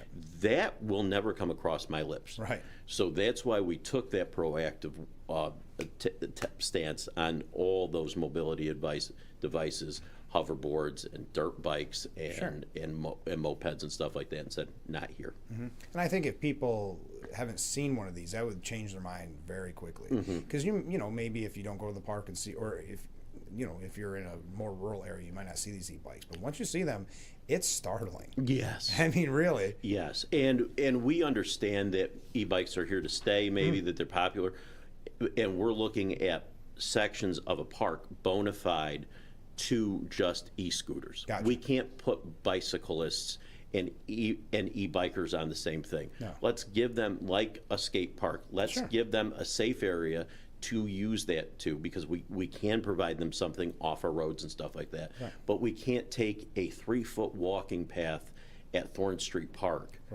that barely can hit 2 people side by side and say, okay, you'll just drive around in the grass and around somebody at 30 miles an hour. Couldn't agree more. It's scary. And let's face it, if you have an e-bike, be safe. I don't know. Yeah. I mean, can we keep it that Wear simple? a helmet. Or if you want to smoke, maybe not in the park. Right. You know? Okay, also, I thought this was an interesting idea. Tell us about the no-knock law. I know you don't live in the village of Horseheads, no. but that doesn't stop me from giving you I'll- as much swag as I know. can I will possibly definitely give put you. that on my door. I don't care. Maybe they won't know that I don't live in Horseheads. No knock, trust me. That sounds very nice. That was an initiative that was born out of talking to our senior population. And I think the theme you're going to see of these new initiatives is really about this aging in place. Our older adults, how can we as local government aid in our aging population to stay in their home? And we've always had a peddler and solicitor law. Right. That you would have to go and get background checked, and it kept out the bad actors. But when I found out that the city of White Plains had a no-knock registry where you can kind of opt out, much like the do not call list, I was like, we have to do this. And $250 per home that has any no soliciting sign. Okay. So it's not just specific to this, it's any no soliciting sign. And if it's a violation on that, even if they do the peddler permit, you can't go here. And that should be somebody's right, Frank. Yes. And there again, much like the e-bikes, you're anti-bicyclist. I got to be very careful here. Right. It allows for fundraising activities under 18 years of age. Okay. Religious freedoms is protected. Sure. Absolutely. And canvassing, we still have for politicians. I would love to ban it, but till we come up with a better way, yes, I think a lot of people we can't ban that. Yeah. And so it really has these really nice cutouts of the law to protect the good actors and really say, no. I mean, my father got a phone call, he put one of these up, still got a no-knock, and still got knocked, and the guy wouldn't, he said, I'll leave, but my boss is riding me. At least give me your cell phone number. Okay. Said Frank Akem. Yeah, right, yeah. Wayne Adams, he's a little more come and go as a guy. So it was nice to have this up there and just put there again. We'll do whatever we can. The law allows us to put that extra protection in for our residents. And it's funny you mentioned kind of, I guess you could say the worst case scenario where people go, well, what about Little League kids selling chocolate bars? It is funny that's where people, they always kind of look for the worst in some of these things. And listen, I'm Mr. Leave people alone kind of thing, but this is a scenario where you're talking real safety. I mean, God forbid you hear of someone being attacked at their home. God forbid you hear of that. The older person who lost their life. How many times have we seen that their life savings because someone got them for some scam? Oh, and we get it, or I shouldn't say we, but I got it when I went door to door for my petitions to run. Yeah. And they're like, you took all my money. And I was like, what? Well, I bought solar credits from you. I said, I've never sold solar credits. Yeah. But a couple months before, going through a neighborhood saying, hey, your energy bill's too high. Yeah. Sign here. No, and we can't, and this gave our code and our police teeth to say, and it gave it the awareness to say, call our non-emergency line if you don't feel comfortable, even though our chief of police said, call 911, they're trespassing. Call 911 and let us go, and let's get these bad actors out of the village of Horseheads. And I mean, the list goes on and on here. You've been a busy man. Tell me about Bag It and Leaf It. Okay, Bag It and Leaf It. Those are one of those things that you really need to workshop. You got to do workshops not at 3 a.m. in the morning. Right. 6 a.m. It's a little more sounding, but when you come up with an initiative and it says Bag It and Leaf It, it's a 3 a.m. It's a 3 a.m. name. Sure. There were a couple municipalities in Chemung County that had a bagless leaf program. Okay. For my entire life in the village, it was we accepted clear bags of leaves. And I was like, no, I want a bagless program. Well, like anything, once you get behind the desk, life changes. And they're like, you don't want that. It'll clog up your drywall wells. It will. You will have, if there's a freeze, now we can't pull them off. He goes, you don't want to have that. And I said, okay, but I want to have something. Well, we accept bags from November 1st to November 30th. I said, well, just tell the leaves that. Yeah, right. It doesn't work that way, right. And then I got into it, and I went to our compost facility in the village of Horseheads, and this couple gets out of their, it was a Maxima, and they pull out 2 Rubbermaid bins, and they empty out their grass clippings. And I go, that's not ideal for anybody. No. So I said, I want a April to November program where we do curbside service for lawn refuse. So Bag It and Leaf It is going to primarily focus around is going to exclusively focus around the brown bag compost. A lot of people are like, we didn't know you were that much of an environmentalist, Mayor. The mayor is not. The mayor understands how much more the brown bag is versus the plastic bag. It was really a way, when you have when we get a plastic bag from you, we have to cut it, dump it, and there's a lot of touch points to it. Where if you put everything in this brown bag, and it can compost on its own, it's a one touch. We throw it in, and then we can let it rot from there and compost from there. So Bag It and Leaf It is really pushing people to try to say, just get it to your curb. Don't try and hee-haw, or not everyone owns a truck. Not everyone needs to own a truck. Get that lawn refuse to the curb from April to November, and every Wednesday we're going to come and pick it up. Okay. And no one needs to call. That you're just almost like codes, driving around and looking for the. Oh wow, that's really interesting. How? When does this go into effect? Is it already in effect? We're looking at mid-September. We're going to get right after Labor Day. We're gonna really push it when it comes to leaf. But I'm going to be also out there working and saying this is not just a leaf program. Everyone knows about a leaf program. This will start on April 1st of 2027 as well. And we're going to take a couple weeks. We're going to have to find our way. We're going to stumble. We got 2 or 3 weeks where all village assets are deployed to doing roads. So we're going to have to come and figure out a way around that, but that's not going to be a reason not to do this 8 months worth of being able to pick up. And there again, aging in place, Frank. If somebody can't get and drive their lawn refuse to the compost facility, just get it to the curb. We're going to help you. Or if you're a young family, 8 to 5 Monday through Friday, or 9 to noon on Saturday might not be convenient. Just get it to the curb, and we'll take it from there. And then finally, because I know, and I don't want to keep you too late here, but there's so much to talk about. Tell us about renewing Hanover Square Main Street, because this is, we talk about Market Street, we've been talking about it, beautiful. We're always looking to renew, always trying to grow and build. So tell us a little bit about your focus there, if you don't mind. So I'll be rolling that out next Thursday with Main Street. Oh, am I too early? No, Did I break the story? No. Hey, there's no better place to debut things than here break the story. Frankly Okay. Speaking. Come on. I had a bug in my ear. I had heard about it, and I didn't know I was... What telling bird? Tales out of school. What bug? I need to know that bug. Main Street Renew is there again. We have all these. You build all these great strategic plans, and then you do one ribbon cutting, and it really just turns the whole ship around 180 Yeah. degrees.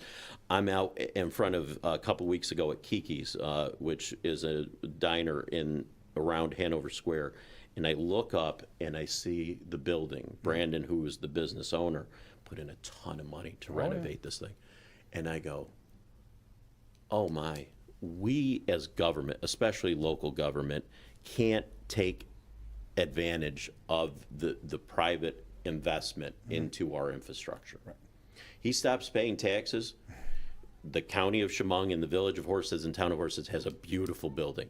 We don't want him to. So it was really inspirational to say, okay, we need to at least, we can't afford to meet him halfway, but we need to meet him some way. And I grabbed my deputy mayor, Bill Goodwin, and we walked Hanover Square, and we're like, those are exposed wires. That's bricks. We have bricks out for our crosswalks, and they've fallen out. So phase one just this year is just back to basics and stamp concrete, getting everything back, and then wayward signs, renewing, putting that beautiful facade in, and trying to manage that with our limited budget, but trying to bring back Main Street as a whole in the village of Horseheads to show our business owners that, hey, pay your taxes and don't complain is not my philosophy, and that we owe it as a real stakeholder in local government, our local business community. Let's start just showing that it's not the mob.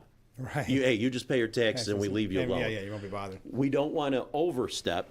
No. I think the village of Horseheads would not run a good honor roll. I don't think I wouldn't. I might not even eat the sub from the village operated one.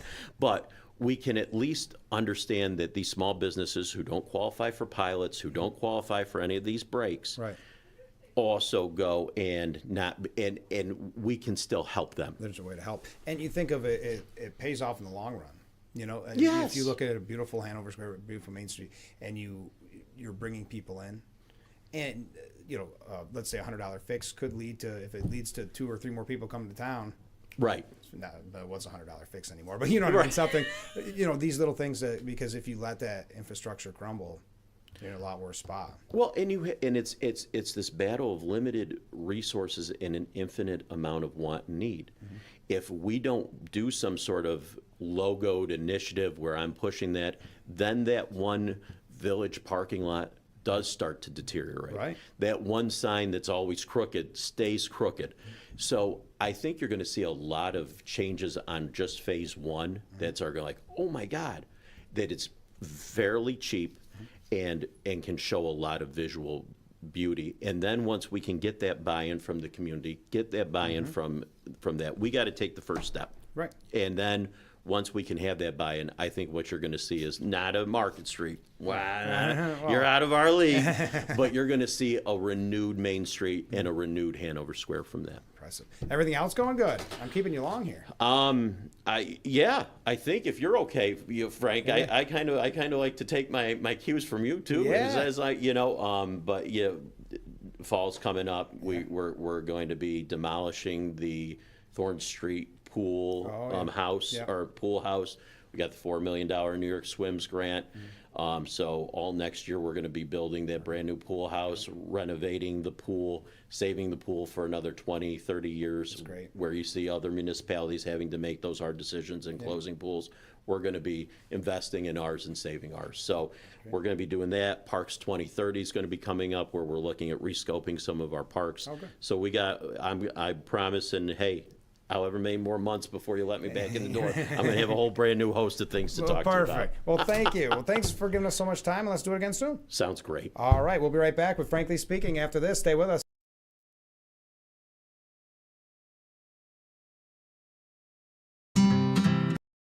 Give kids time. Just 5 minutes a day. Ask them how they're feeling. And listen.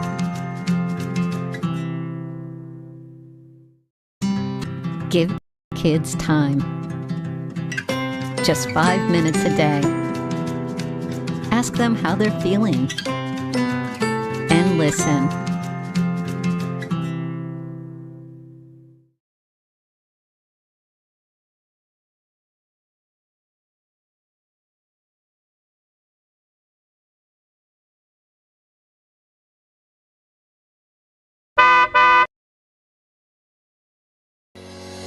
Lease a brand new 2026 Chevy Equinox 1LT all-wheel drive with Gene Lease Loyalty or Conquest Bonus for only $389 a month for 36 months. Make car buying simple. Drive your deal at Simmons Rockwell Chevrolet in Bath. Walking Mass is so uplifting. You see how the community rallies around us saying, we're going to fight this thing with you, no matter how long it takes or what it takes. I love the energy at Walk MS. It is community, it is family. I can ride that high for the rest of the year. A cure is on the line for me. A cure is on the line for all of us.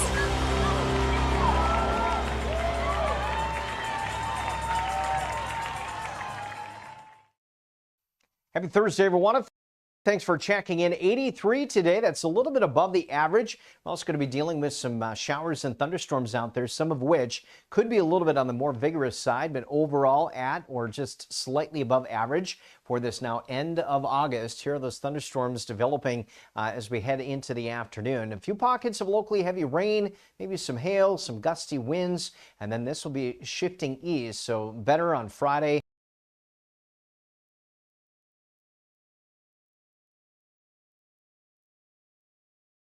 The Frankly Speaking Roof Cam brought to you by Boss Security in Horseheads. Contact them today for all your business and home security needs. We are back, broadcasting live from the Hesselson studio. Let's go to some viewer comments. And thanks again to Kevin Adams for being our guest this morning, Horseheads Mayor. Appreciate it. Comment from a viewer: just the R in front of Blakeman's name makes him a better choice for governor over Hochul, meaning Republican, of course. Yes, I would agree. Comment from a different viewer: good morning, Frank. Well, good morning to you. I just caught the tail end of the discussion on the Amish community. Quite a few were getting immunized, until the COVID mandated vaccine. Then they have become far more against vaccinations. I'm an Amish driver and I'm around their community quite a lot. Well, thank you for the insider information. It makes sense. I think a lot of people have went that direction, not just the Amish community. Ken writes in, the Amish spike in measles wouldn't be here if 20 million unvaccinated illegal immigrants were funneled into the country by the worst administration in the history of America. Thank you, Ken. Great point. So I mentioned AOC rejoined the DSA, letting her membership expire back in 2019. Well, she's thinking about running for president. She wants at least their endorsement. Interesting. And we know that they've been turning on her for what they consider somehow not socialist enough. Her spokesperson declined to comment. According to the organization, a statement by DSA members, or two DSA members, Democrat Socialists of America confirms Representative Alexandra Ocasio-Cortez is a member in good standing of our organization, having recently rejoined in August of 2026. Previously, the representative joined DSA in 2018 with a one-year membership, which DSA's national leadership recently noticed had lapsed. In 2019, she has since renewed her membership as of this month. Now, we've been talking about this Hassan Piker and how they all wanted his support, but now that the general is over, the primary is over and they're headed towards the general, everyone is trying to distance themselves. You have Representative Debbie Dingell saying that al-Assad has been very clear he doesn't agree with Piker. I'm tired of people trying to drag me into this. Okay. Has he made that? I mean, he campaigned with him, for heaven's sakes. And for whatever reason, they put the Democrats that are lining up to condemn Hassan Piker as midterm elections near. Well, that's the important point. We can go through the names, but they didn't feel that way when they wanted his support. Hakeem Jeffries has criticized him. I'm not going to go through all these because it's all a show. And that's what Seth Mandel said. He wrote a commentary and say, let's play one of these things is not like the other. Do you remember that? This week began with influential progressive Hassan Piker blaming Jews for the violent anti-Semitism against them and threatening them that more violence was coming.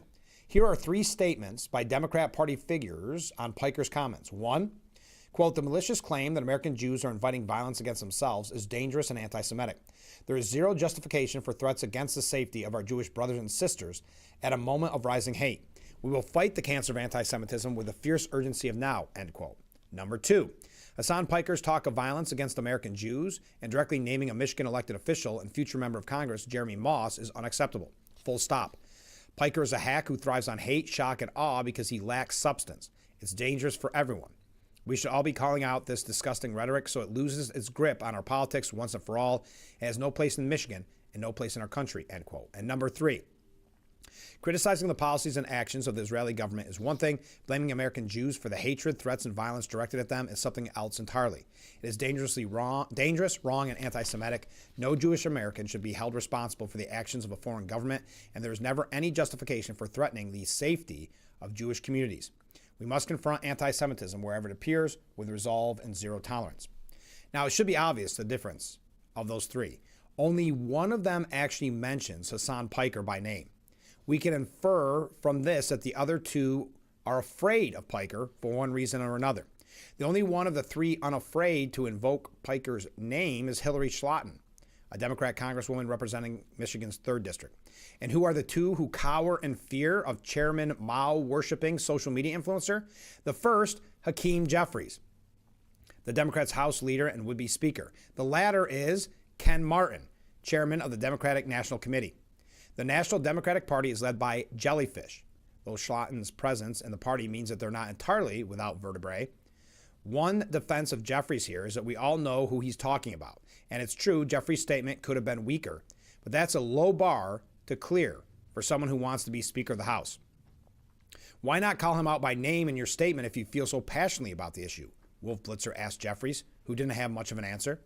The main defense of Ken Martin is that nobody knows or cares who he is. The DNC has managed the rare feat of making itself irrelevant, even in a blue wave year, when it should be minting money. And yet, as with Jeffrey, I'm not sure how much of a defense that really is. All of Piker's caveman anti-Semitism is being done for the benefit of Abdul al-Sahad, the angry Jew-baiting Democratic candidate for Senate who also fears Piker's disapproval. But nobody expects anything of al-Assad. Jeffries, however, is responsible for the direction his party takes. So is Ken Martin, even if nobody knows that. So we've determined whom the party's powers that be are afraid of, a Twitch streamer. And we've determined what they are afraid of, mean tweets from Piker or his fans. The question remains, what can be done to immunize them from the fear? Mostly the answer has to do with a cynical cost-benefit analysis.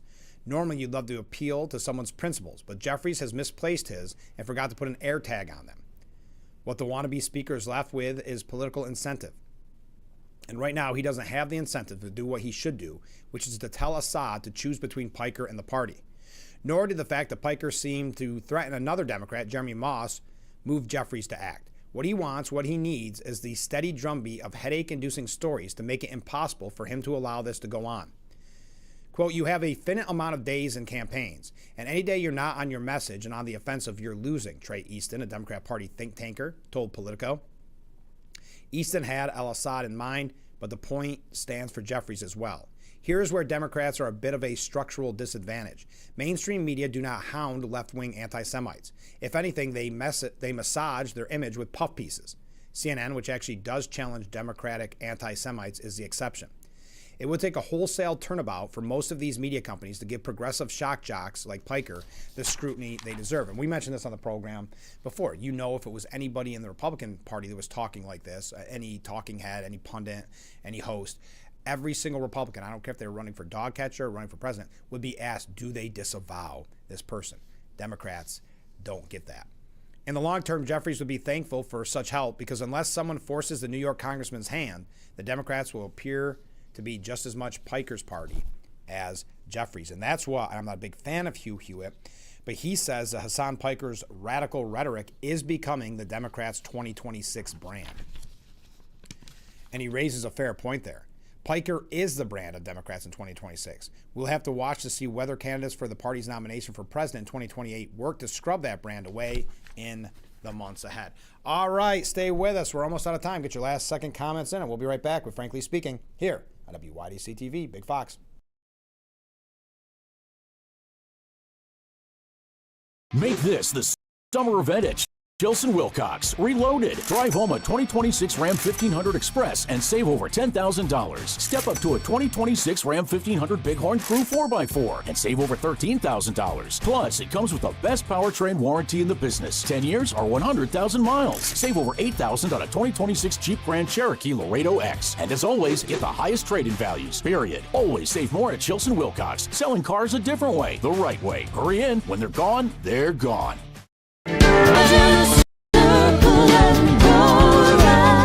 World Youth Clubs provides professional and technical assistance to all our affiliate clubs all around the world. We already have 44 countries that are behind us providing safe spaces for kids, but there are 160 other countries we'd like to reach out to. Yeah. Right, Brad? Exactly. We need you to help fund the World Youth Clubs and make their dream come true. Happy Thursday, everyone. Thanks for checking in. 83 today. That's a little bit above the average. We're also going to be dealing with some showers and thunderstorms out there, some of which could be a little bit on the more vigorous side, but overall at or just slightly above average for this now end of August. Here are those thunderstorms developing as we head into the afternoon. A few pockets of locally heavy rain, maybe some hail, some gusty winds, and then this will be shifting east, so better on Friday and also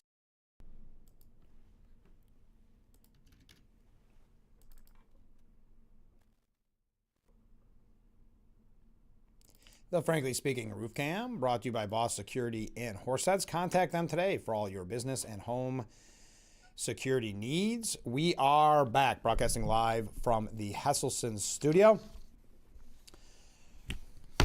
Comment from a viewer: I'm personally anti-insurgent Islamic communists that their so-called Democrats are referred to as. I am definitely pro every religion that doesn't promote rhetoric, violence, and hatred. Thank you very much.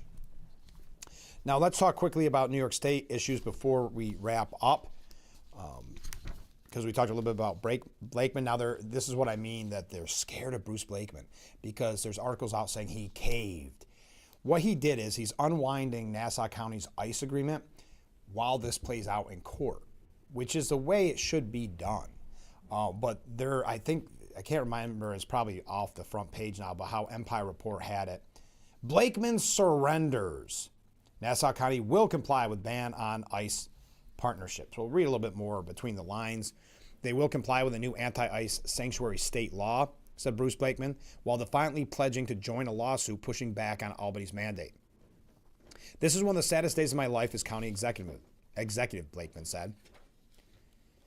Blakeman said he'd abide by the technicalities of the law, but also insisted that the county would continue to work with ICE without delving into more details. We have reviewed this law with the county attorneys, and we looked at for every possible way not to comply with this law. However, it was concluded that we would have to abide by the law. I'm a law and order county executive. I believe in the rule of law, even when it's a bad law. And this is a very, very bad and dangerous law. He also said he planned to sign on to the federal suit filed by the sheriffs of 15 other New York counties. Rensselaer County Executive Steve McLaughlin and Rensselaer County Sheriff Kyle Borgalt, who are leading the suit, represent the only remaining municipalities that has yet to comply with the state's order to end its ICE agreement. Hochul, whom Blakeman is running against for governor in November, on Tuesday threatened to take legal action against Nassau. See, she's scared. I'm telling you. She said, if you try me again, I say bring it on. She tries so hard. It's so, I know, cringe-worthy is used too much. But my goodness, I watched a press conference with her the other day, and it just makes you uncomfortable. She's trying so hard. Blakeman has warned the law would lead to mayhem and violence and drug overdoses in our communities, calling it completely misguided. The law has made New York State more dangerous. Going forward, every murder, every rape, every robbery, every burglary, every drug overdose committed by an illegal migrant is on the hands of Kathy Hochul and the Democrats in our state legislature. It will be blood on their hands. He also talked a little bit here in an interview with Spectrum. He talked about that as well, saying that we are joining the Rensselaer County lawsuit, but we're in a different situation than other sheriffs. My sheriff is appointed, so we're joining them with a separate complaint that we indicated today that we would work with them to try and overturn this really bad, dangerous law.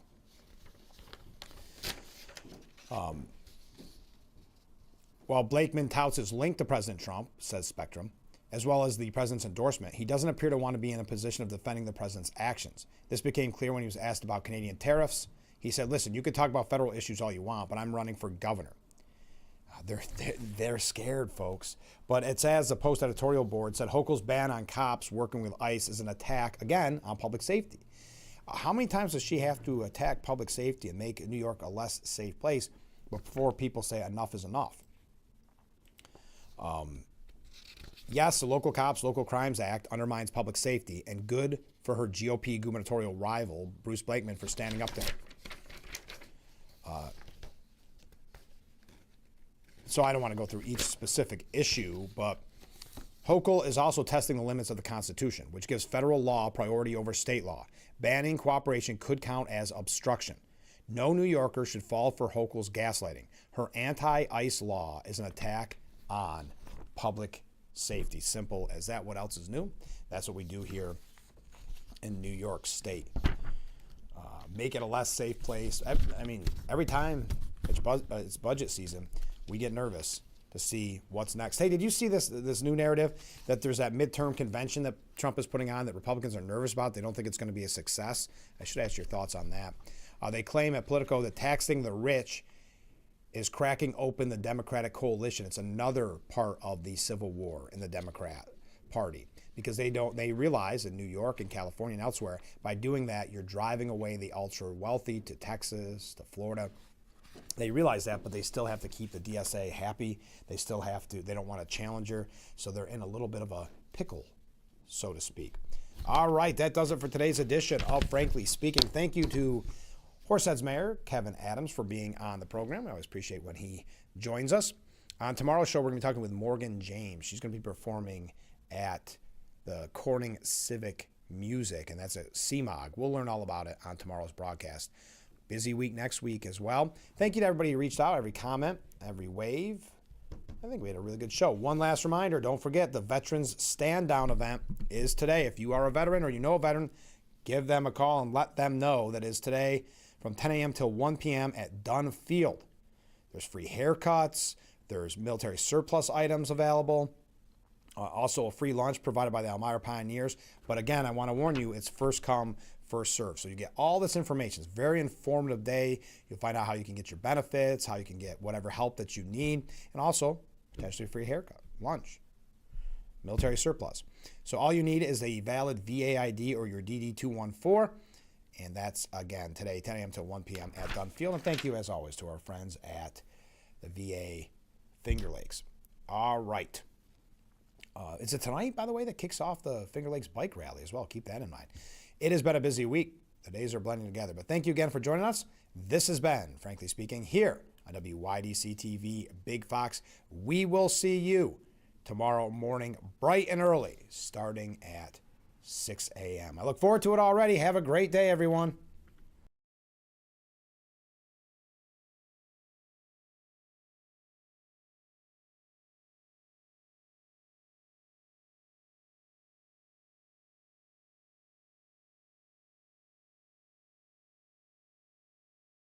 It's layaway your swimming pool time at Hesselsen's for next year. With Hesselsen's Easy Layaway Plan, only $500 down guarantees you this year's price and gets you on an early installation date for next year. But hurry in, as next year's list will fill fast. Same great pricing, same great service, same great installation. Come in early so you can enjoy your new swimming pool all summer long. Hesselsen's, your locally owned and operated swimming pool store since 1955, will always be there for you today, tomorrow, and for years to come. Remember, it's always fun to poke in the corners at Hesselsen's.